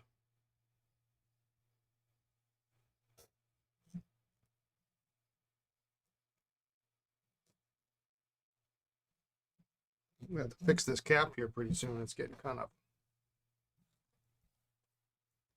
sticky. All right. You can see the finish line.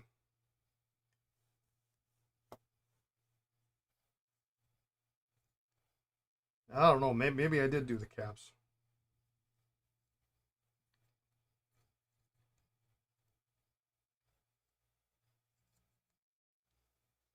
That one's pretty clean.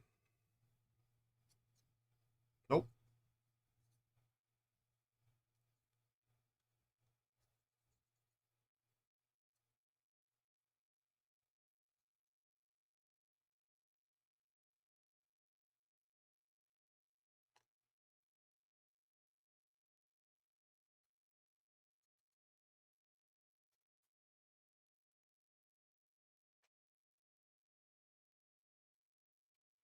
So while I'm doing this mundane task, I have a question for all of you out there.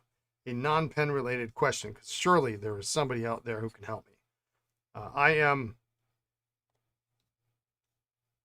not a green thumb. I have a couple of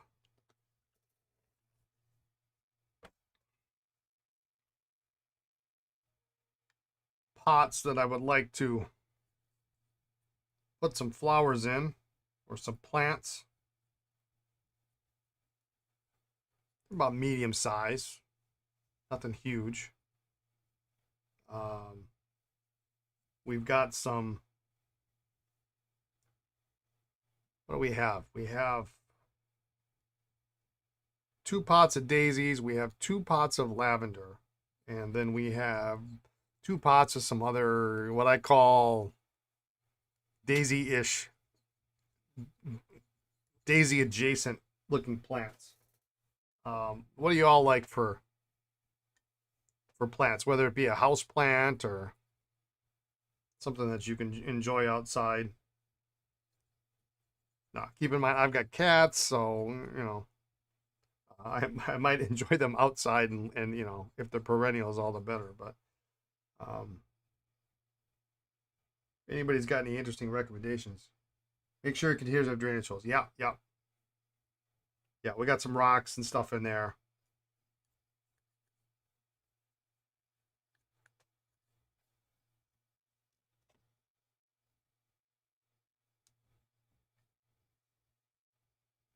I water them just about every day, give or take. I can tell when I don't because then they start to wilt. But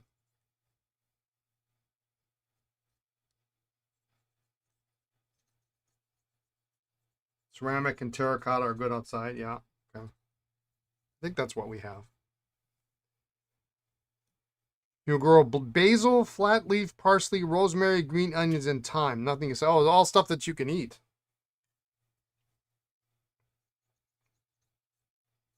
That's a great idea.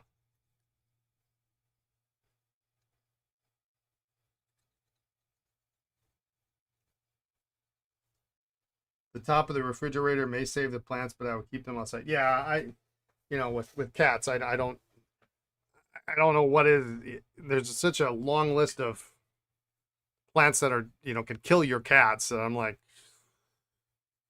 you know, I know lilies are one. You know, I love lilies, but you can't have them in the house with a cat because they'll be dead.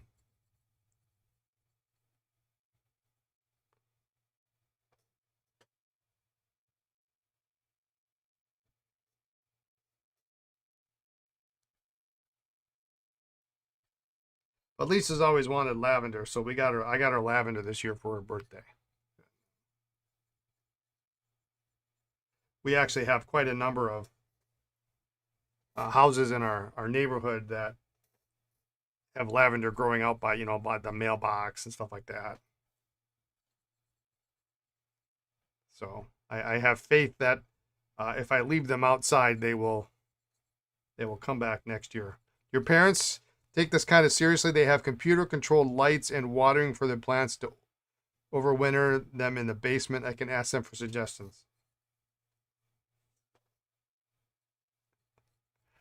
Are you sure they're legal plants, Hans?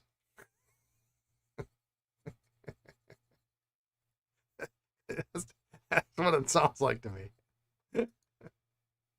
Just kidding. Just kidding.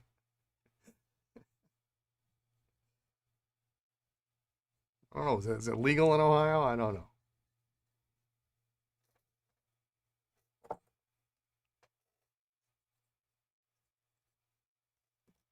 All right. These aren't too bad. These aren't too bad here. As much as we have tried to convince my dad to grow more interesting things since he would be really good at it, he won't. Oh, okay. Well.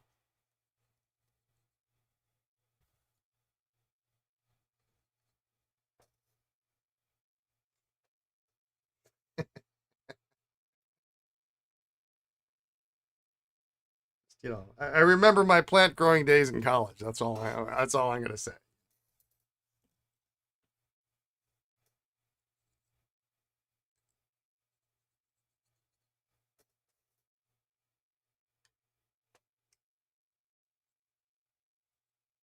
That was like 2 lifetimes ago. Actually, when I was in college, I had a large number of plants. Everywhere I go, somebody would like leave a plant and they're in the apartment, and so then I would end up with this plant. My mother would give me a couple, and then I had a roommate, and then he moved out, and he left these plants, and so I took the plants, and then I'd make cuttings, and all of a sudden I've got more plants, and I mean, we ran out of places to put plants. It was really, I mean, we had trees, we had, I mean, all sorts of stuff growing. I don't even remember what we had. They start like 200 flats of plants a year. They could be rich if they went to more profitable crops other than just growing things for the house. Now we had, what did I have once? I had oh, what the heck was it? It's a poisonous, plant. It's got a funny name to it, and it's actually used in a Steely Dan song. Believe it or not. I think this is the one that's used in a Steely Dan song.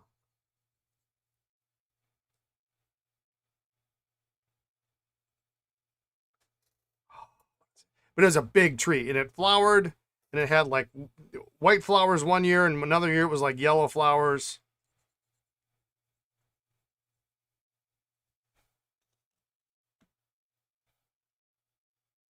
I can't remember what it was. But it was big. It was a big. It was like must have been 4 or 5 feet tall.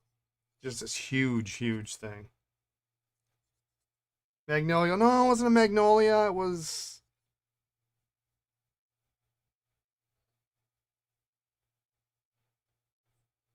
Yeah, I can't remember what it was called. I'm pretty sure it's gardenia. No, did those get 5 feet tall? I mean, it was a huge pot. I mean, we had ficus. No, I had ficus, but it wasn't that. Like a 3 syllable word, maybe. Begin with the Y. Do not you know this thing would bloom like after I had it for a while. It would bloom these small flowers, and I think one year they were white, and then like the next year they bloomed and they were yellow, and I was like, well, that's weird. No fruit or anything like that.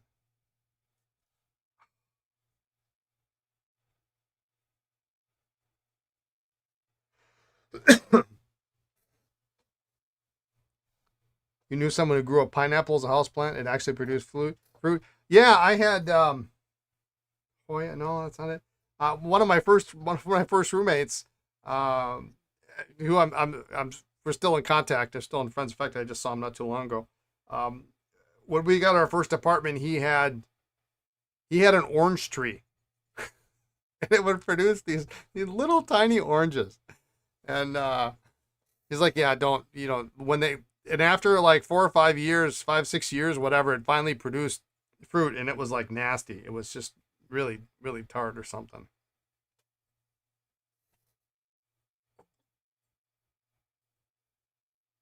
Gosh, what the heck was it? It's gonna kill me now.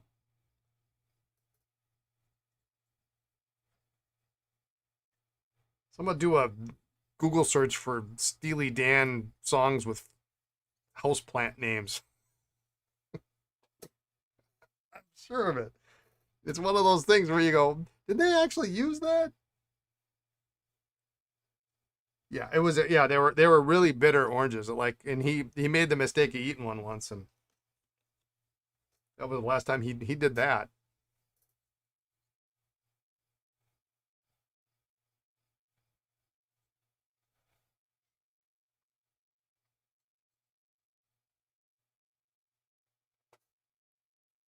Man, it's killing me.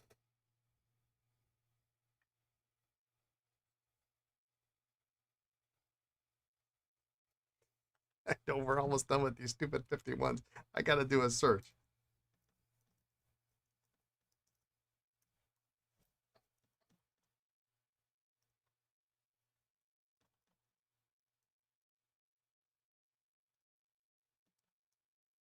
Let's see how good Google is.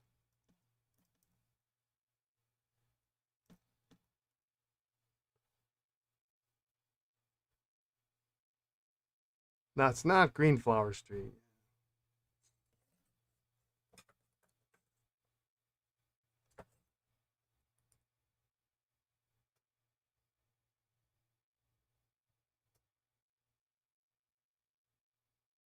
No, I think it's a more, yeah,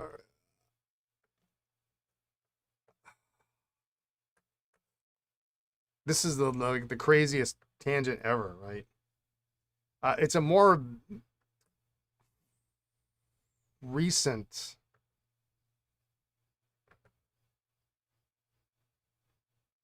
I'll think of it. Oleander.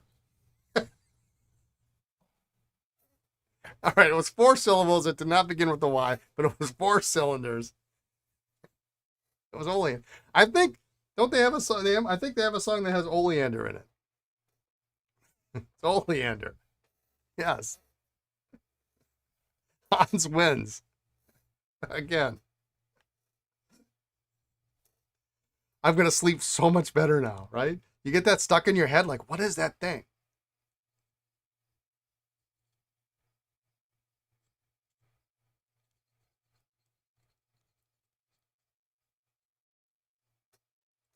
Yeah, it was a big tree, and I dragged it from apartment to apartment. I mean, thank goodness I didn't move home. My mother would have killed me. This thing was huge. Oleander. Oh my goodness. I'll take trees Brian had in college for 1,000, Alex. I should take up the art of bonsai. Do you do bonsai? I would not be surprised if you did. I just don't I have time for any of that nonsense.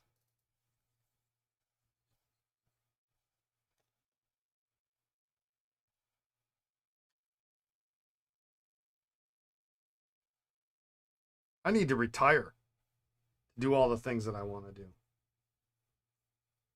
Sitting here repairing pens all day. I don't have time to. You can only afford one expensive hobby.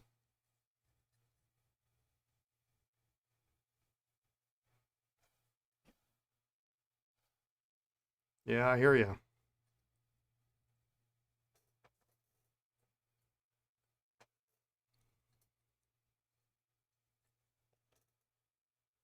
I feel bad for the Corvette in the garage.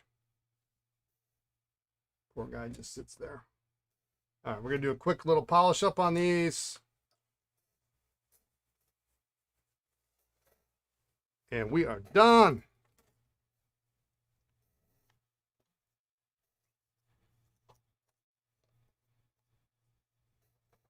Yeah, I remember the days when I was foolish and I thought I was going to get into classic cars.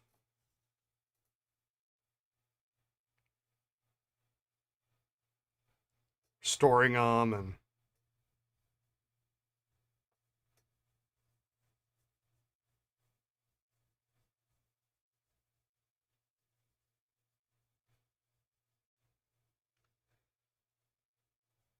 that didn't really last. Was not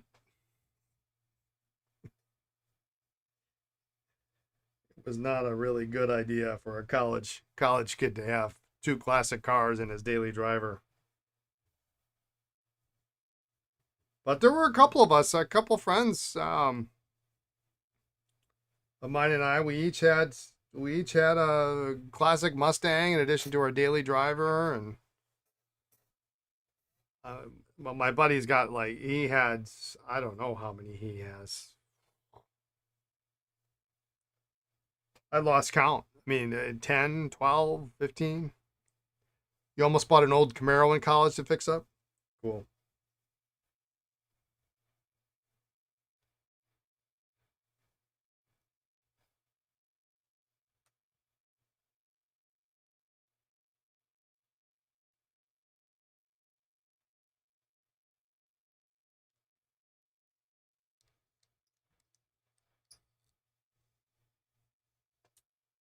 Yeah, it's just too much. I mean, I took auto body classes even, believe it or not.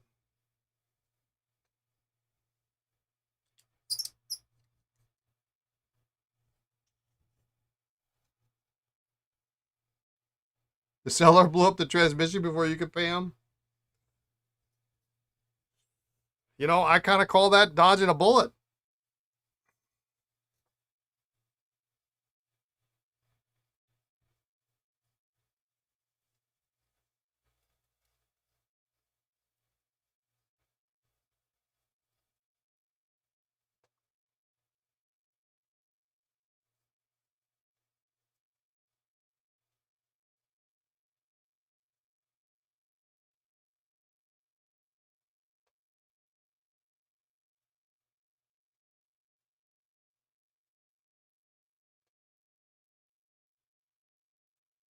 I remember buying my first classic car.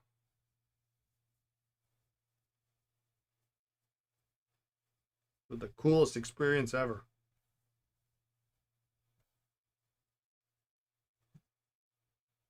Like a Friday night, right after a jazz band concert we were playing.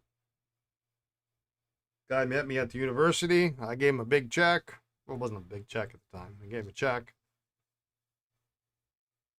He couldn't understand why you still didn't want it. Well, you see,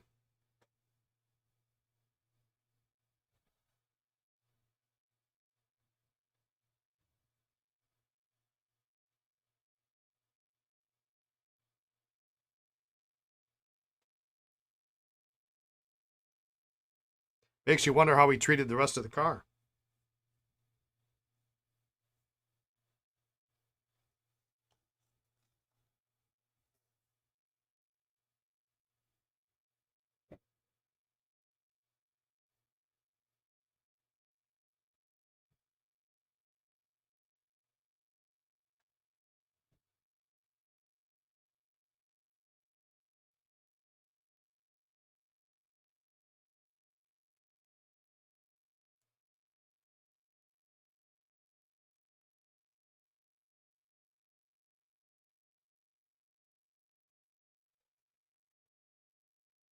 Still have a mortgage, no retirement for you. Yeah, I guess that was the one good thing to happen is well, I was not happy to have to sell my house. We ended up we don't have a mortgage anymore, so that kind of worked out.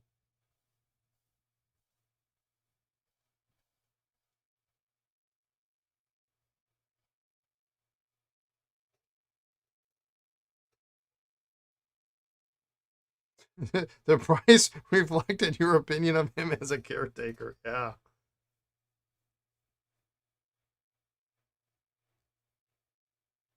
When I was looking at buying a vet, which is going on, I forget how many years now. I was sending a friend of mine who's got a grand sport and was a mechanic for a long time, so he knows things, and I would send him links. Because I had, I was on some of the forums and I made a, comment. I'm looking if anybody's got something for sale, and I am looking for these years, annual transmission, it's, it's yada, yada, yada. And I was getting a couple of people sending me built cars, and send it to my buddy, and he'd be like, run. Dude, don't even act, like some guys like overhauled the motor and he's added all these performance parts, and like it was anything far from stock. He's like, do not buy that. It's going to be nothing but a bunch of problems down the road. I will be mad at you if you buy it. It's basically what it amounted to. Okay, but the price is right. I don't care.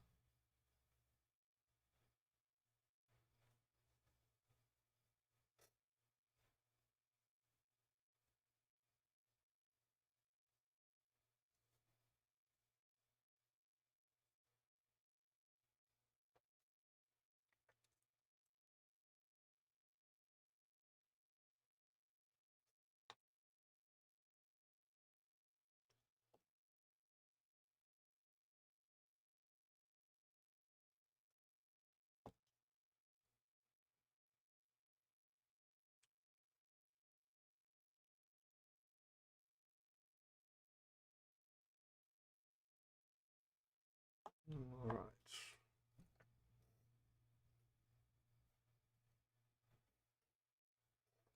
Probably should have done this first.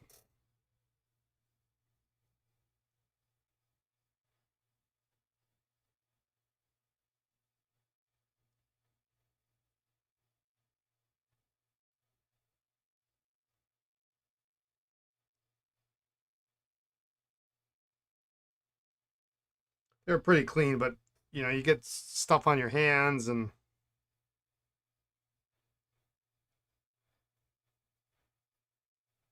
all of a sudden you got something on the barrel.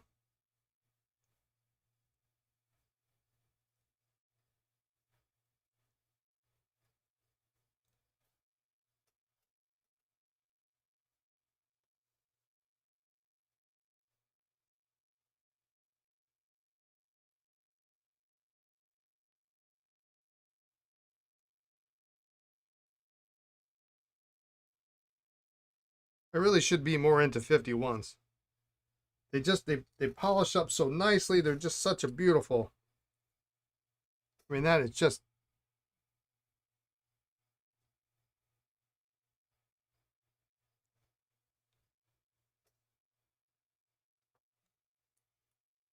so nice.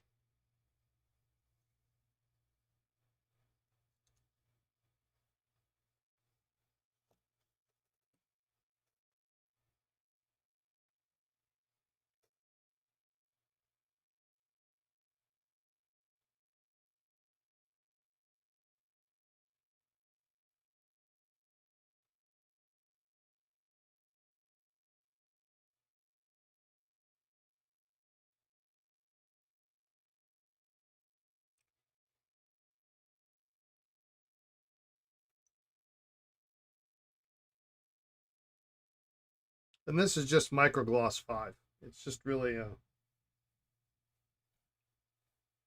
fantastic all around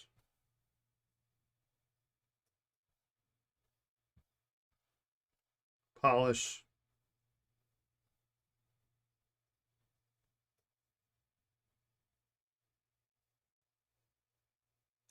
I like the 5 because it's, particularly if you've got an old pen that's you know, you just found out of the got out of the antique shop or something. It does a real good job of cleaning too, like really getting all the grime and everything off.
All right, we're getting there.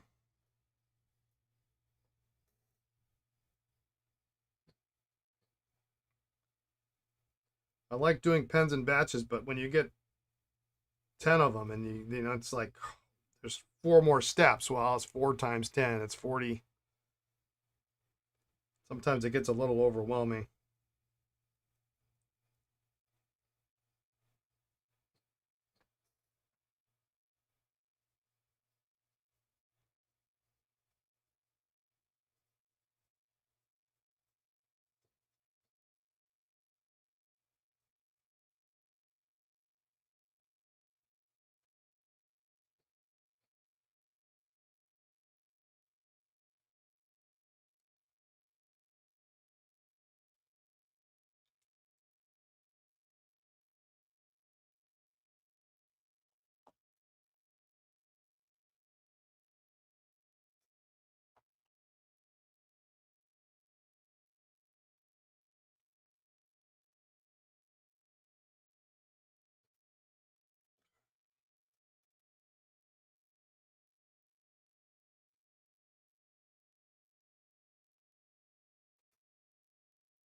Obviously, it's easier to do this when you've got the whole pen apart, but I don't always like to do it that way because you never know what you're going to run into down the road. And then all of a sudden you've got, you know, something happens and you've got, you know, the pen cracks or, you know, something else doesn't go right. And you end up with a really pretty polished pen that's sitting in your parts bin.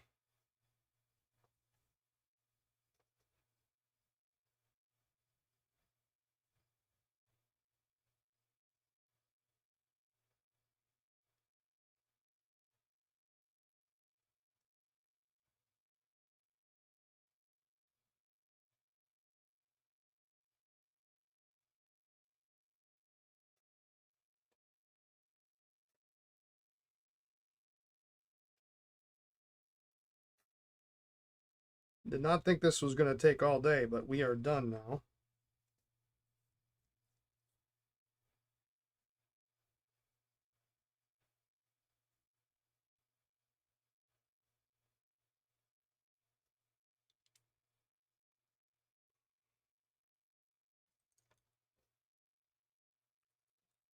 We'll let those caps open. If there's any moisture left from the Q-tips, it'll evaporate, and we'll the shellac will dry in about an hour. And these guys are done. That's a good looking tray. It's really, really, really nice looking tray. So let's put that off to the side. We've got a couple minutes here, so let's, since we found the jewel, let's take a look.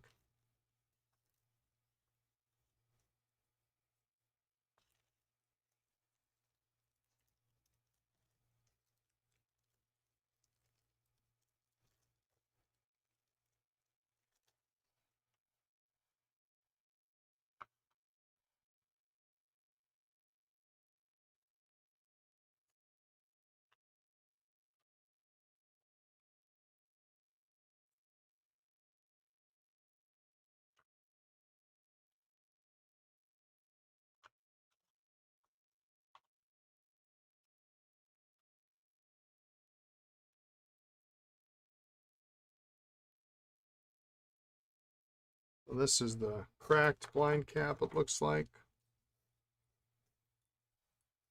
Must be, because otherwise you wouldn't have included another one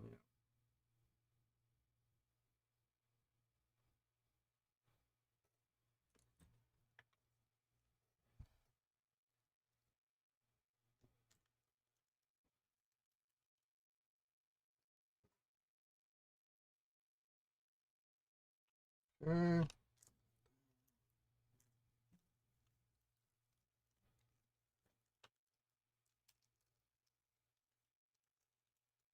Yeah, I see there like two spots on it. It looks, I mean, if you got another one, it's, wow, look at that. Holy, as Lisa would call this is a snow shovel.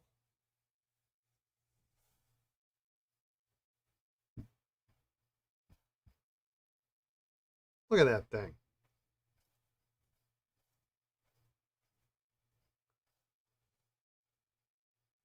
You know, this one might take like 6 months to fix. You know, around here. Yeah, yeah.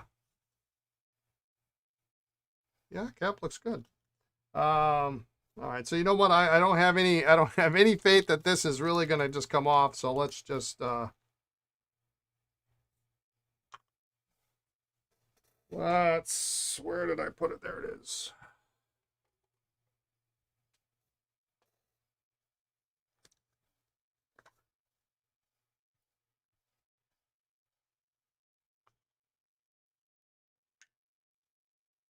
Put it in there.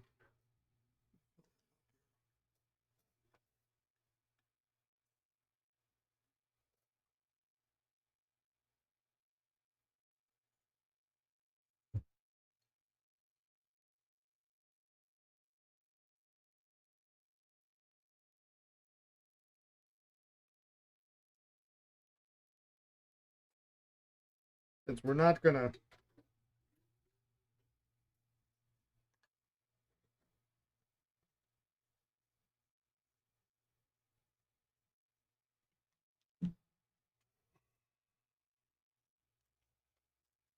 nice little baggies too. We won't get around to finishing this today.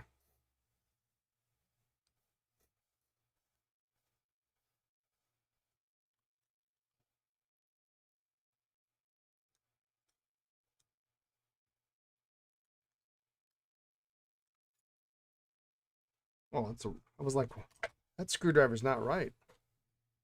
Because it's not the right screwdriver.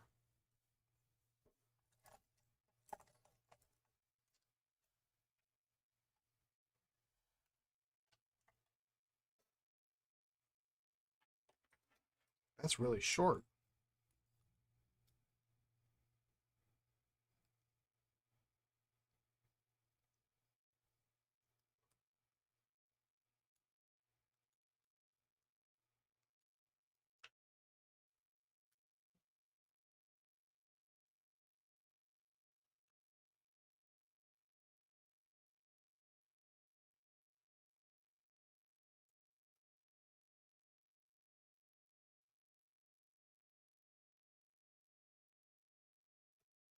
Yeah, that's correct. I am going to, I see you've got the screw in this cap, so I'm going to use that screw.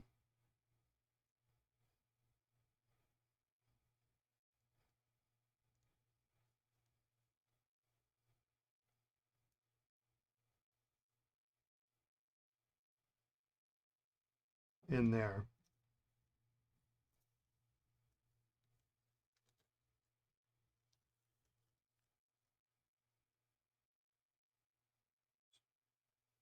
Oh, there's an extra washer if we need it.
We'll do the soaking tomorrow. I don't want to leave it sit in there overnight. But we can get some of this disassembly done.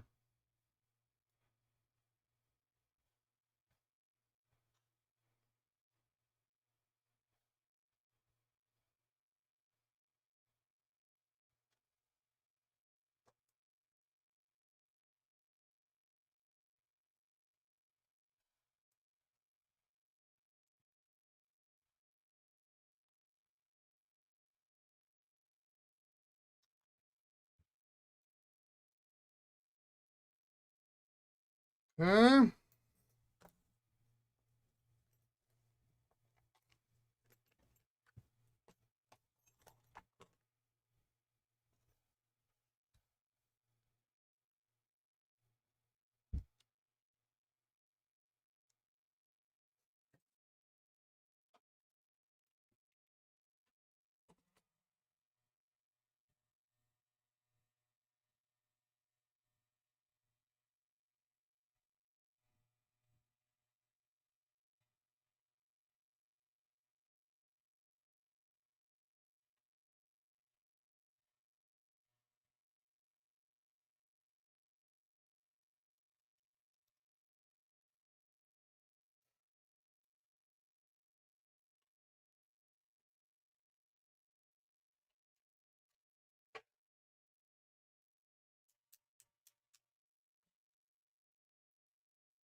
Hope you don't mind that you opened the nib unit. I figured you didn't need this. It's, it's not normally bad. It was just so traumatic that, if I don't have to open up another PFM nib unit for like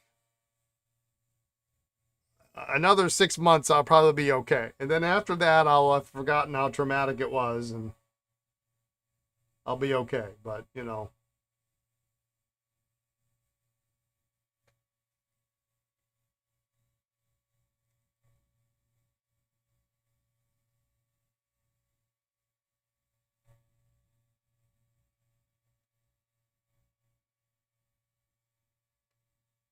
And funny enough, the only PFM parts I have are black for this pen. I have this pen in parts.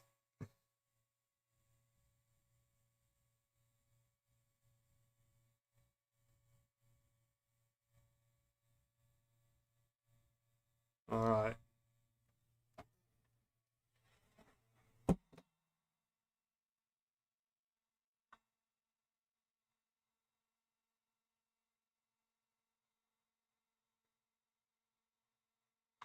That looks pretty clean, actually.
Thankfully, this is coming out.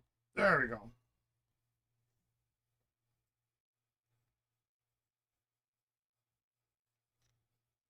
Beautiful.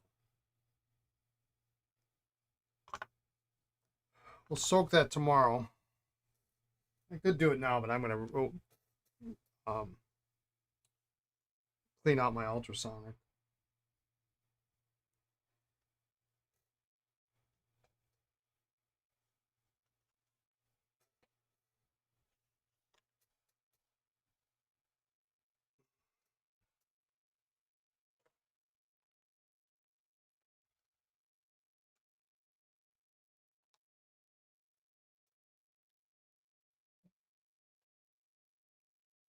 I think my time is done up is up though for today, but we'll see.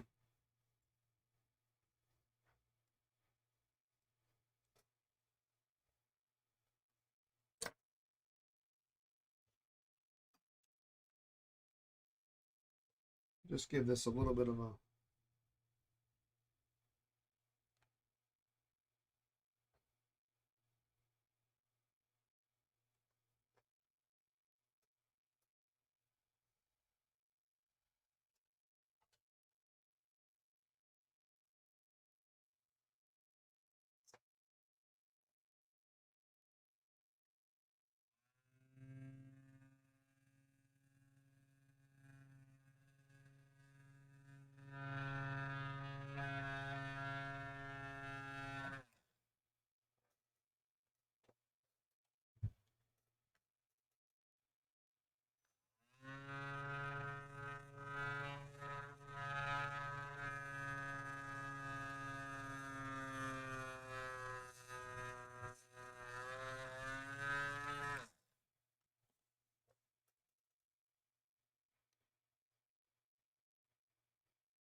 Ooh.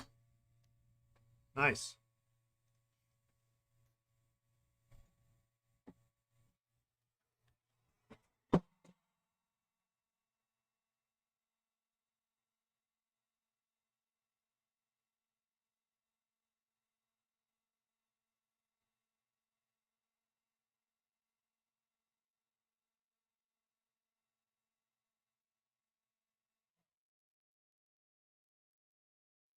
Somehow I got that out before the rest of the...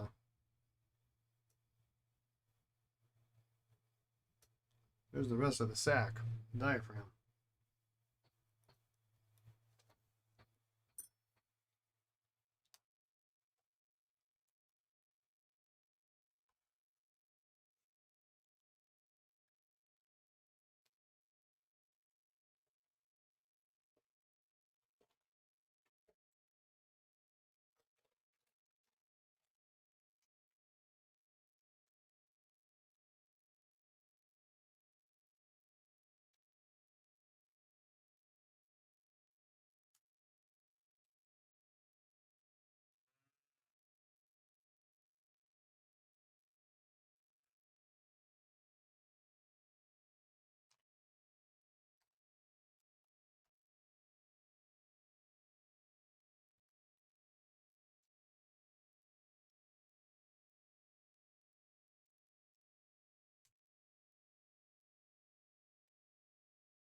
Clean this up and...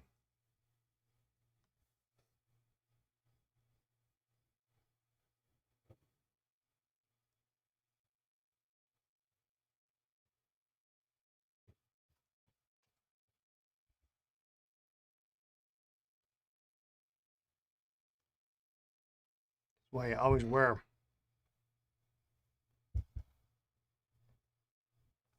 glasses when you're using these wire brushes, because little bristles will go flying, and then I find them.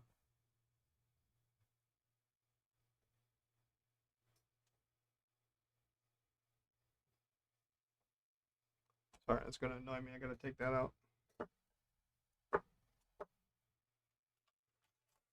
Find them at the ends, and they get stuck.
All right.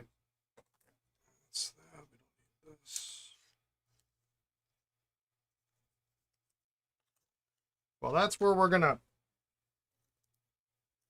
start off tomorrow.